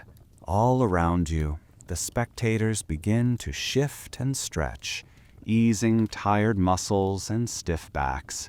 The initial exhilaration of the games is replaced by the mundane realities of a long Roman day. Vendors reappear in the aisles, balancing trays of olives, honey cakes, grilled sausages, and dried figs, their voices hoarse from shouting, their faces glistening with sweat. Cold water, fine wine, almond cakes, fresh. The air is thick with competing smells, sweet, salty, smoky, mingling with the ever-present aroma of dust and bodies. You watch as Lucius haggles with a water seller, trading a coin for a goatskin pouch, and then offering you the first sip. The water is cool, a rare treat, and you savor it as the heat presses in. Marcia, ever prepared, unwraps a small bundle of cheese and bread, breaking it into pieces and passing them down the row. All around, strangers become temporary companions, sharing scraps of food, a few sips of wine, or a bit of shade from a makeshift fan. Children dart between rows, laughing and chasing each other with bits of discarded crusts. A group of teenage boys start a spirited debate about the morning's best fight, their voices rising above the din as they reenact the dramatic moments with exaggerated swings of imaginary swords. Nearby, an elderly man recounts, for the 10th time, his story of seeing the emperor himself grant a pardon with a mere flick of the wrist. His audience, patient, but clearly familiar with every embellishment. Nature calls, and a steady trickle of spectators make their way to the public latrines, a necessary part of every Roman gathering. The facilities, tucked beneath the arches, are crowded and loud, an odd blend of camaraderie and impatience as everyone jostles for a place. Conversations continue even here. Bets are settled, plans for the evening are made, the latest gossip from the forum or the city baths is passed along. Someone speculates that a famous actress was spotted near the arena gates. Another swears he heard a senator argue with a priest about the outcome of the last fight. Back at your seat, the conversations take on a slower, more reflective rhythm. Lucius muses on the skill of the newest gladiators, arguing that they fight with more discipline than in years past. Marcia wonders aloud how many animals the Empire must capture each year just to keep the games supplied. Others around you discuss the practicalities of life in the city, bread prices, the newest aqueduct, rumors of unrest in distant provinces. Between stories, they shade their eyes and squint at the sand, trying to guess what sort of spectacle will come next. Fatigue drapes itself over the audience. A few doze in the heat, heads nodding forward, arms folded. The youngest children curl against their mothers, lulled by the dull roar of conversation and the distant clang of metal as stagehands prepare the arena for the afternoon's contests. Yet, even in this lull, there's a current of anticipation. Everyone knows that soon the next act will begin, more ferocious and dramatic than before. You notice how the Colosseum, for all its grandeur, becomes intimate during these moments. The boundaries between rich and poor, citizen and foreigner, blur as everyone partakes in the same small rituals, sharing food, complaining about the sun, swapping rumors. The city itself seems to fold inward, its cares and ambitions pooling within these ancient walls. Every face is open to interpretation. A man dozing could be a senator or a slave. A woman gossiping in the row behind might be the wife of a baker or a distant relative of a noble house. As the midday break stretches on, a kind of peace settles over the seats. For a time, the Colosseum is less an arena of conflict and more a great open-air forum, a place where Rome's heart beats slowly, gathering strength for the next surge. Here, amid the laughter, the sharing of bread, the idle chatter and drowsy sighs, you sense what it truly means to belong to the city, to be part of its daily rhythms, to find fellowship in the shade of history, and to wait, always, for the next spectacle that will pull you, body and soul, back into the story of Rome. The sun stands almost directly overhead now, blazing down through the gaps in the awning and sharpening every shadow. The midday lull dissolves, replaced by a ripple of anticipation, a different sort of expectation, more somber and electric than before. Across the arena, the attendants have finished their preparations. The sand is swept smooth once more, though the memory of what came before lingers in the air.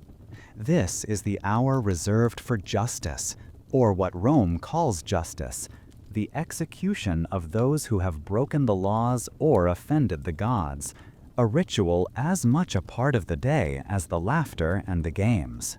The signal is given. The gates open again, not for gladiators or animals, but for a procession of condemned men and women, escorted by guards whose faces are unreadable, practiced in the art of indifference. There is no drama in their approach, no music or fanfare, only the steady crunch of sandals against sand, the hush of a crowd suddenly reminded of the stakes at play in this theater. The condemned are of all kinds, thieves, traitors, those accused of sacrilege or conspiracy. Each one has a story that brought them here, though the specifics are lost to the majority in the stands. All that matters now is their role in the day's proceedings. Some walk with heads held high, defiant. Others stumble, overcome by dread. The crowd responds in 100 ways. In the upper rows, a group of boys jeers, throwing insults with the careless bravado of youth. Further down, old veterans watch in silence, eyes hard and unreadable. Near you, Marcia crosses herself and murmurs a prayer, perhaps for the condemned, perhaps for the city itself. Lucius, his jaw set, leans forward, his attention fixed on the sand, neither approving nor condemning, only watching. The method of execution varies. Sometimes it is quick, a sword, a swift blow, an end met with little spectacle. Other times it is more elaborate, staged as a warning. Actors might reenact the story of a mythical villain, with the condemned forced to play the part, their final moments echoing tales told to children as cautionary fables. The crowd, for the most part, accepts these rituals as a necessary part of public order. There is a certain satisfaction in watching wrongdoers meet their fate, a sense of balance restored. For some, it is even a grim kind of entertainment, a punctuation mark before the afternoon's more celebrated contests. Yet beneath the surface, you sense more complicated feelings. Not everyone cheers, not everyone looks away. Some faces are tense, troubled by the sight of real fear and pain. You feel it too, a disquiet that is hard to name. The spectacle of punishment is meant to reinforce the power of Rome, to remind everyone present that the law is absolute and mercy is a privilege, not a right. It is a lesson driven home by repetition, by the theater of suffering made public. But it is also a mirror, reflecting the city's anxieties and the human cost of order. You find your mind wandering, unable to focus on the specifics of each sentence. Instead, you watch the crowd, noting who is eager, who is uncomfortable, who turns away. You wonder about the condemned, what hopes they once carried, what missteps brought them here, whether their guilt is certain or simply decided by the machinery of empire. The Colosseum in this moment feels colder, its grandeur tinged with something somber. A hush falls as the final act concludes. The condemned are led away, or their bodies removed with brisk efficiency, the sand once again smoothed, as if to erase any sign of what has passed. The crowd begins to stir, the tension loosening. Some express relief, others disappointment. A few, like Marcia, are quiet, folding hands in their laps and looking inward. The midday executions are a ritual with a double edge. They reinforce the idea of Roman justice, swift, public, merciless to those who challenge the established order. Yet for you, they also open a space for reflection. In the space between punishment and spectacle, between law and mercy, you sense the complicated soul of Rome itself, powerful, resolute, but never fully at peace. The games will soon resume. The crowd's energy will surge again, but the memory of this hour remains, a shadow beneath the bright sun, a reminder of what lies beneath the surface of celebration and pride. The mood in the Colosseum, already colored by the somber air of justice, changes once more as the attendants clear the sand with practiced hands. There is a ripple of unease, a sense among the crowd that what comes next is different, darker, more theatrical, bordering on the surreal. This is the moment for the most notorious part of the Roman spectacle, the staged executions inspired by myth, where condemned men and women are cast not merely as lawbreakers, but as legendary figures doomed to meet their end in a way that blurs the line between theater and reality. A hush spreads as the gates creak open, and elaborate scenery is wheeled onto the sand. Painted backdrops evoke forests, mountains, or the halls of distant gods. Wooden props rise where the sand was once bare, a mock temple, a cave, the mouth of a mythical beast. The condemned are costumed, some in the garb of ancient heroes, others in the rags of villains or monsters, each chosen to play a part in a drama that is at once entertainment and warning. The stories retold here are familiar to every Roman. You recognize them from childhood tales and temple murals, the hubris of Icarus, the hunger of the Minotaur, the betrayal of Prometheus. Each myth becomes a template for justice, the condemned forced to reenact fateful choices, their final moments echoing the cautionary legends of old. Actors, musicians, and even the arena's own animals join the performance, creating a spectacle that is both captivating and horrifying. The crowd, for all its worldliness, is spellbound. Children peer between their fingers, fascinated and afraid. The older spectators lean forward, drawn by the artistry as much as the outcome. There is a strange beauty to the scene, the vivid colors of the costumes, the skill of the musicians, the way the performers bring ancient stories to life. For a few moments, the Colosseum is transformed into a living stage, the boundary between myth and reality melting beneath the midday sun. But the art is inextricably bound to something much darker. As the action reaches its climax, the illusions fall away, replaced by real fear and pain. When Prometheus is chained to a painted rock and threatened by a real vulture, the crowd gasps, recognizing the courage or resignation of the person behind the mask. When Icarus is flung from a wooden tower, the audience erupts in a mixture of awe and horror. The violence is stylized, yet undeniably real. The suffering on display is not merely acted, but endured. Animals play their part as well. Trainers coax lions, bears, or leopards into the arena, their movements synchronized with the drama. Sometimes the condemned is given a fleeting chance, a sword, a shield, a brief fight for survival. More often, though, the outcome is preordained, the script demanding that the legend end as the myth decrees. Each staged death serves as a grim moral, hubris punished, treachery exposed, mercy denied. You feel the tension all around you. Some spectators are entranced by the spectacle, swept up in the artistry and scale. Others watch with a kind of fascination mixed with discomfort, recognizing the fine line between justice and cruelty. Marcia beside you clutches her hands together, murmuring a prayer under her breath. Lucius, more stoic, watches intently, his face unreadable but his eyes troubled.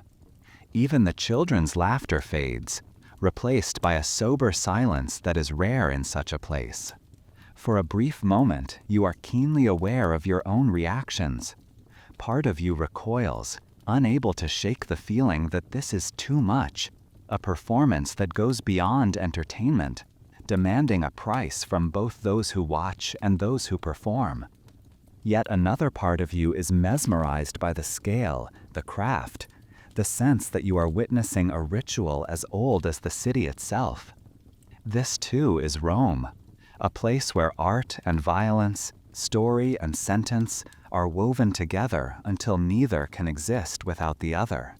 When the last scene plays out and the sand is cleared once more, the crowd exhales, released from the spell.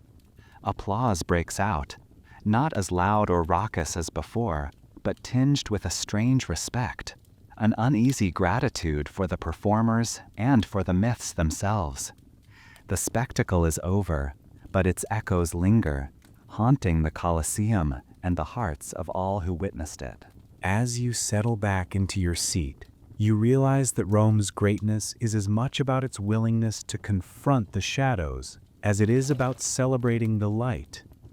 In this theater of legend and punishment, the city reveals its deepest truths about power, about fear, and about the complicated soul of a people who can find beauty and meaning even in the darkest of spectacles. The spectacle of myth and judgment leaves the arena charged with a strange, heavy silence, but soon the current of daily life returns. The midday interlude descends once more, not as a gentle lull, but as a necessary release, a moment for the crowd to exhale, for the everyday to reassert itself in the shadow of all they have witnessed. The sand is swept, attendants hurry to reset the stage, and the hum of ordinary existence fills the gaps left by drama and dread. Around you, the atmosphere shifts back to something familiar and practical. Vendors reappear in the aisles, weaving their way through clusters of spectators, balancing trays of sausages and rolls, nuts and olives, honey cakes sticky and sweet in the heat. Water sellers lift goatskin bags high, their calls answered by parched voices. The scent of grilled meat drifts through the air, mixing with the sharp tang of wine and the ever-present dust of the Colosseum's ancient stones. Even after all the spectacle, hunger and thirst are undeniable. The human need for sustenance, for a moment of comfort, unites the crowd more than any contest. You see the subtle rituals of Roman leisure all around you. Neighbors share bites of food, trading gossip for a slice of bread or a handful of nuts. Coins change hands in quiet wagers on the next match, the next animal to appear, even on whether the emperor will show favor to a particular fighter. Lucius grins as he presses a coin into your palm, urging you to bet with him. A little risk makes the food taste better, he says with a wink. Marcia, more cautious, tuts, but joins in, sharing her own theories about which gladiators have the favor of the gods. The talk is not only of food and fortune. All around, rumors ripple through the stands. Someone claims to have seen a famous charioteer slipping into the Colosseum's private corridors. Could it be he's here to make a wager? Or to scout talent for his next team? Another whispers that the supply of wild beasts is running low, that a ship carrying leopards from Africa was lost at sea, and that today's show might be one of the last of its kind. Hushed debates rise and fall about the emperor's mood, about which senators have been seen speaking with the game's organizers. about what new laws or taxes might be announced to pay for such extravagant entertainment. Children run errands for parents and strangers alike, ferrying cups of water and handfuls of dates from the vendors to their places in the sun. Street performers seize their chance to entertain, juggling coins or telling ribald stories that draw laughter from tired faces. Musicians drift among the rows, their melodies a welcome distraction from the heaviness of what the morning brought. You notice old friends exchanging nods and handshakes, sealing private bets and sharing predictions for the rest of the day. Behind the scenes, the Colosseum is alive with a different kind of energy. In the shadowy passageways beneath the seats, slaves hurry with fresh supplies, managers check their lists and bark orders, and fighters wait in varying states of nerves and resolve. Whispers pass among the staff about a wealthy patron offering double wages to any fighter who can bring home a spectacular victory, and about backstage feuds that sometimes spill into the arena in subtle ways. The day's grand performances may play out on the sand, but the real drama, many say, happens in these hidden corridors where power, ambition, and survival intertwine. Even the act of eating is colored by intrigue. Some trade small luxuries, a particularly sweet fig, a cup of imported wine, for information or favors. Others simply watch the ebb and flow of the crowd, reading the shifting moods like a bookmaker reads the odds. The Colosseum, for all its grandeur, is also a marketplace for secrets and schemes. Every laughter, every raised cup, every whispered wager is a thread in the great web of Roman life, binding thousands together in a living tapestry of hope, risk, and appetite. You take a moment to savor it, the press of bodies, the warm bread in your hand, the lively chatter that masks deeper anxieties. You realize that in these intervals, the Colosseum reveals its truest face, not only as a monument to power and spectacle, but as the beating heart of a city that thrives on connection and story, where everyone, for a time, can imagine themselves part of something larger than their own daily struggle. As the attendants finish their work and a trumpet sounds in the distance, signaling the return of the games, the crowd stirs with renewed energy. The sun is beginning to slant, casting golden light across the sand, and the expectation returns, keener now, sharpened by food, drink, and the secret dramas that have unfolded in the shadow of stone. The Colosseum breathes in, ready for the next act, and you with it, one small voice in the endless, hungry chorus of Rome. A trumpet's call slices through the hum of conversation, and the energy of the crowd transforms instantly, food and wagers forgotten as all eyes fix on the arena's great bronze gates. The moment has come for the parade of gladiators, a procession that never fails to stir both awe and apprehension, regardless of how many times one has seen it. Beneath the stone arch, shadows gather and resolve into forms, men of every size and age, each marked by the scars and pride of his chosen fate.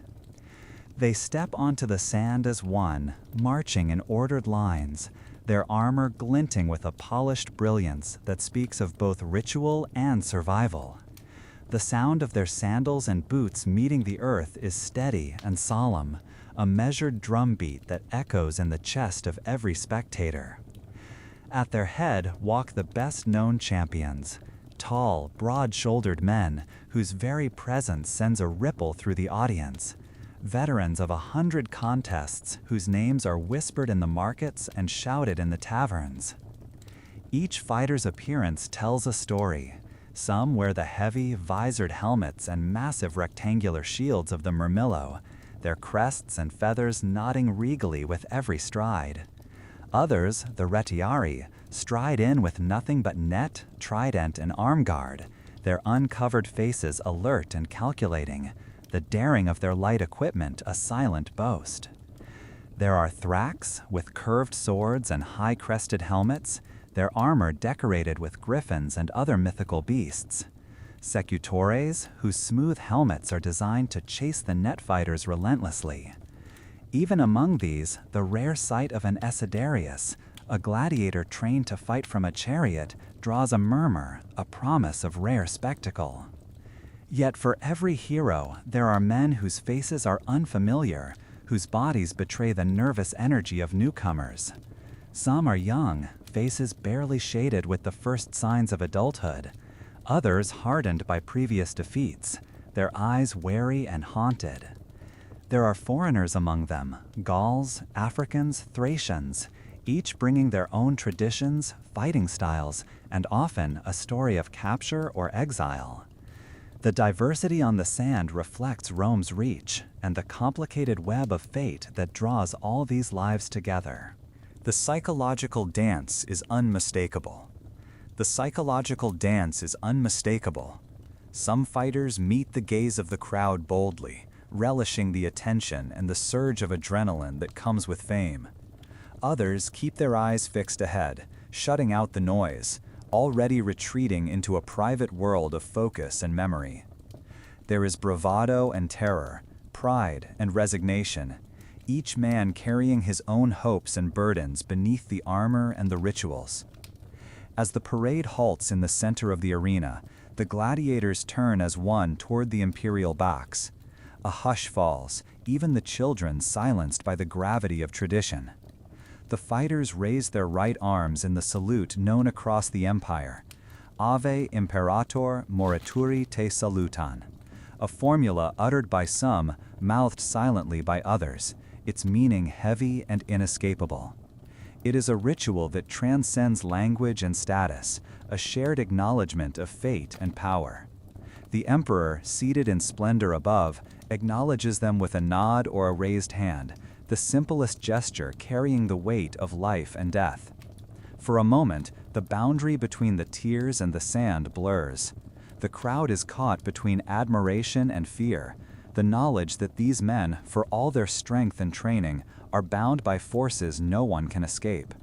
The ritual of the salute binds everyone present, spectators, emperor, and fighters, in a compact of fate and spectacle. A herald steps forward, reading the names and origins of the principal fighters. Cheers erupt for the local favorites, the crowd shouting encouragement or jibes. There are groans for the notorious villains, who play their parts with practiced scowls, and gasps for the new arrivals, whose anonymity is both curse and opportunity. Bets are placed with fresh fervor, food and coins changing hands as reputations are weighed and hopes recalibrated. You watch their faces, the determination, the flashes of anxiety, the bravado that might only be a shield. For a moment, you glimpse the world through their eyes, the intensity of the sand, the judgment of thousands, the shadow of the emperor's gaze. You realize that for all the talk of heroics and villainy, what unites these men is a singular courage to step forward, to become a symbol for a city that demands both entertainment and proof of its own invincibility. As the parade ends, the gladiators disperse to their corners, preparing for combat.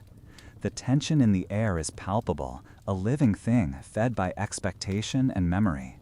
In this brief space between ritual and conflict, the Colosseum is at its most honest, a place where fear and hope walk together, where the extraordinary and the ordinary converge on the sand, and where every story, victor or vanquished, is about to be written anew before the eyes of Rome. With the parade complete and the crowd's fervor at its peak, the arena transforms from a place of spectacle into a crucible of skill and will. The first combatants step forward, greeted by a wave of shouts and applause that washes over the sand.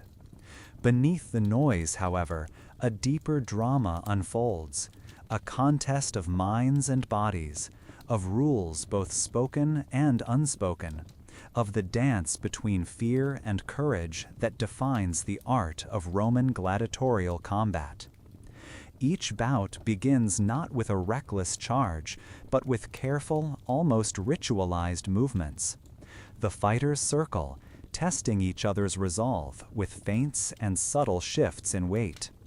Their weapons are varied: swords, tridents, nets, shields, each with its own set of tactics, strengths, and vulnerabilities. The Murmillo, encased in heavy armor, moves like a living fortress, seeking to close the distance and overwhelm his opponent.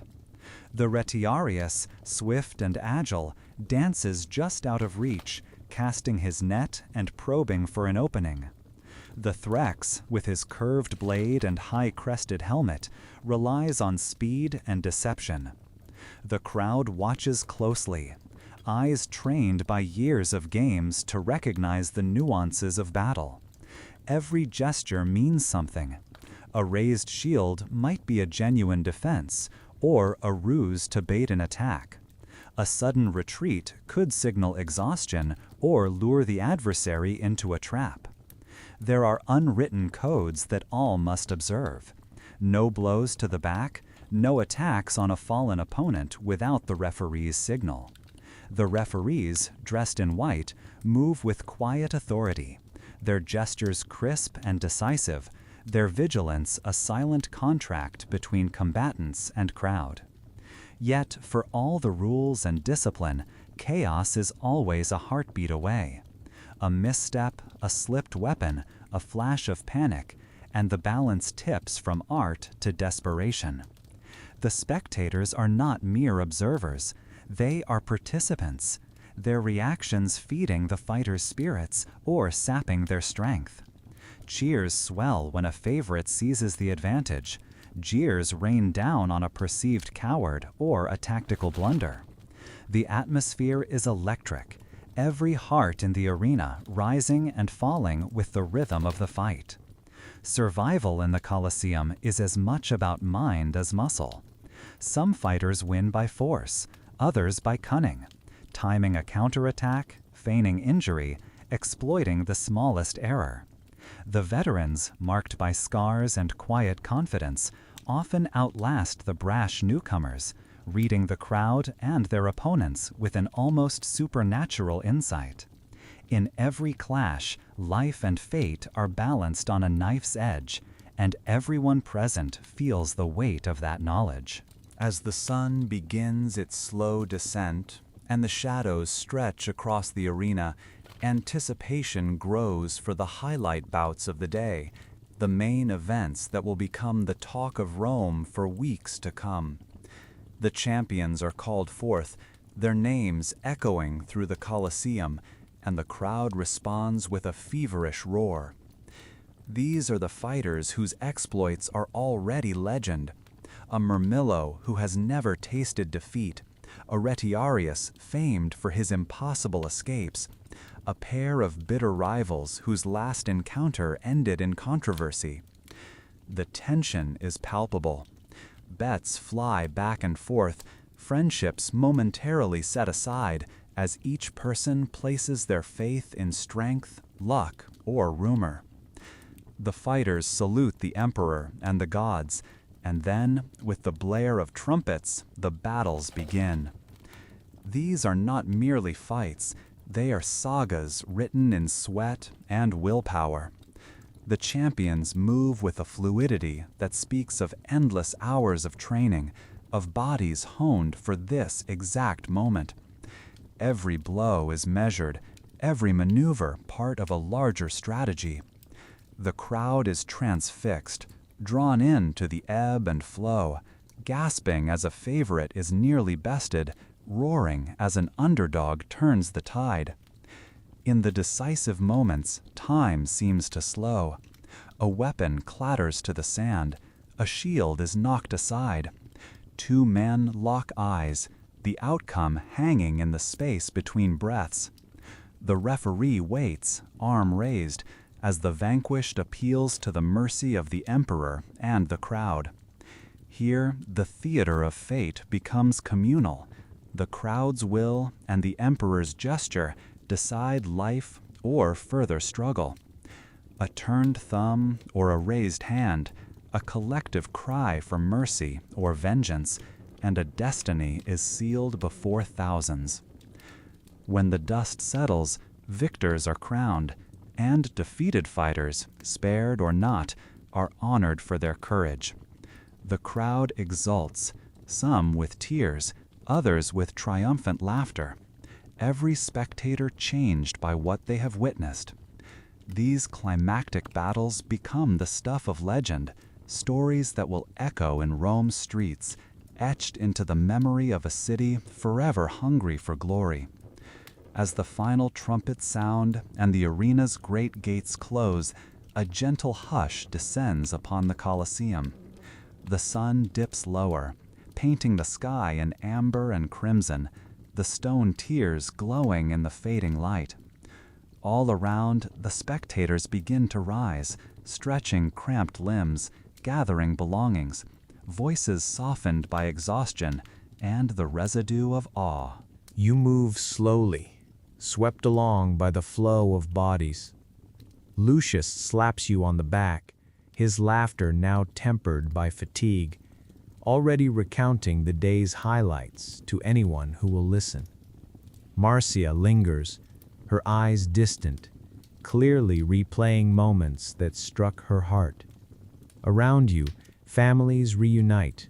Friends argue over what was luck and what was skill.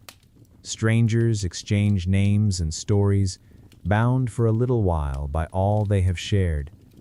The chatter shifts from excitement to reflection. Some wonder aloud at the courage and fortune of the fighters. Others dwell on the lessons of the day, on the meaning of fate, on the price of glory, on the line between entertainment and reality. As you step out into the cooling air, the city feels changed, somehow larger and smaller at once. The noise of the crowd fades, replaced by the more intimate sounds of Rome at dusk. The distant cry of vendors, the clatter of carts, the soft sigh of wind through marble colonnades.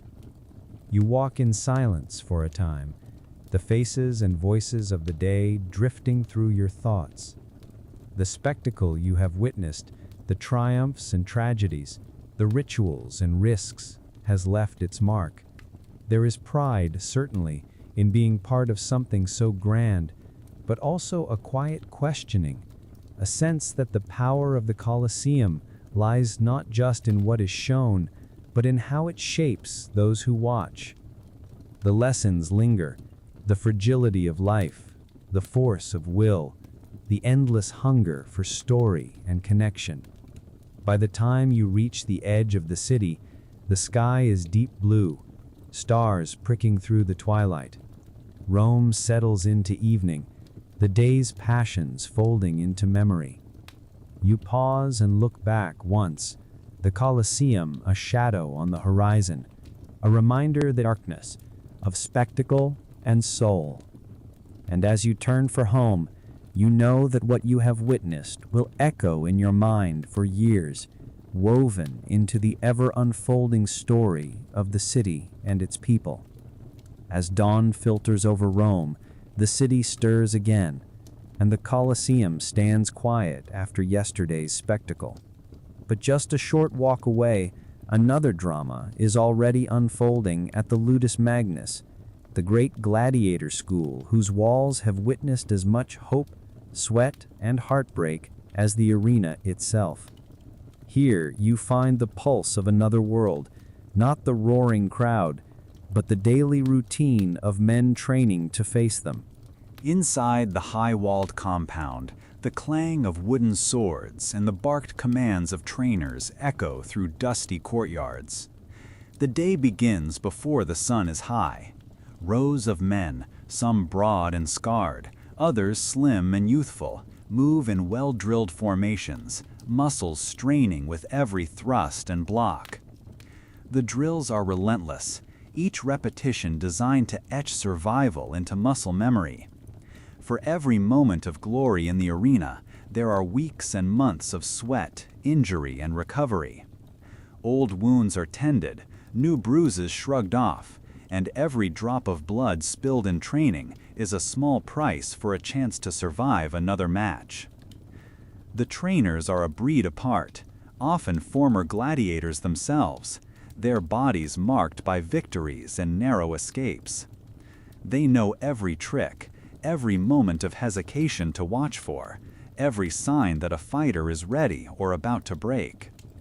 Their discipline is strict, but not cruel, motivated as much by pride in their charges as by the need to impress the wealthy patrons who own most of the men in their care. Despite the harshness, camaraderie grows within these walls. Here, rivalries and friendships are forged in equal measure. Men share food, jokes, and fears. The foreign-born swap stories of far-off homelands. Locals boast of families watching from the stands. Some are slaves dreaming of winning their freedom, others volunteers seeking fame or escape from poverty. Each one, in private moments, wrestles with doubt and desire, a longing for applause, a dread of defeat, and the simple hope to see another sunrise.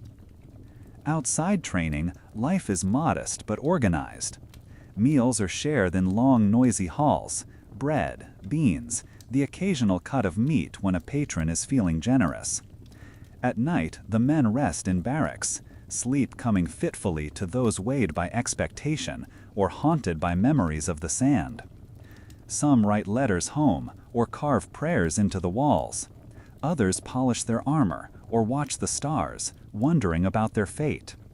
For all the rivalry, a sense of brotherhood binds them, a knowledge that only those who have stood on the sand can truly understand its weight. What unfolds in the arena is only the visible edge of a vast enterprise, an intricate machinery of commerce, logistics, and unseen hands that keep Rome's spectacles running smoothly. Behind every day of games are months of planning and a web of interests that reaches into nearly every corner of the city. Suppliers contract to deliver wild animals from the farthest provinces, lions and leopards from Africa, bears from the forests of the north, rare birds from the distant east. Merchants arrange for armor and weapons, food for the crowds, costumes for the mythological scenes. Builders and engineers are employed to maintain the Colosseum, repair their mechanisms, and design ever more elaborate stage sets. Behind the scenes, managers oversee the training of fighters, the feeding of animals, and the endless demands of scheduling. Money changes hands constantly, both above and below the table. Senators and businessmen bet fortunes on the outcome of matches, sometimes attempting to bribe trainers or officials for an edge. The city treasury funds the largest spectacles, but corruption is never far behind. Lucrative contracts and political favors often dictate which games are lavish and which are merely routine. Slaves and freedmen work as runners and spies, trading secrets about the health of fighters or the arrival of exotic beasts. Even the crowd plays a part, their bets and demands shaping the fortunes of men on the sand. Scandals break out from time to time. A favored fighter found poisoned before a big match, a shipment of animals delayed or sabotaged, rumors of rigged results whispered in the taverns. The shadow economy is as much a part of the Colosseum as the applause and the sand. For every moment of public glory, there are 100 private bargains, every victory shadowed by the hands that helped make it possible. Yet, for most Romans, the games remain a kind of miracle, proof that their city can organize, supply, and entertain on a scale that dwarfs all rivals. The Colosseum is a symbol not just of power, but of Rome's genius for control, a place where chaos is managed, passions harnessed, and even cruelty transformed into ritual and order. As you reflect on all you have seen and learned, a question lingers, a question that refuses any simple answer. How can a city so dedicated to art, law, and order also be the architect of such calculated spectacle, such cold-blooded drama? Rome is a marvel. Its aqueducts span valleys, its roads cross mountains, its poets and philosophers shape the world's thinking. And yet, in the heart of this civilization, the Colosseum stands, a monument to both ingenuity and darkness. There is a lesson here, but it is not easy to untangle. Rome's love of spectacle is both celebration and warning, a way to unite people in shared emotion, but also to distract, to discipline, to remind everyone of the power that sustains the peace. The games thrill, but they also numb. They are moments of escape and reminders of the limits of mercy. In the applause and the silence that follows, in the faces of victors and vanquished alike, you glimpse the soul of a city at once noble and ruthless, inventive and indifferent. The power of Rome endures because it contains these contradictions, refusing to turn away from the cost of greatness. To be Roman is to live with paradox, to find pride and discomfort in equal measure in the city's glories and its shadows.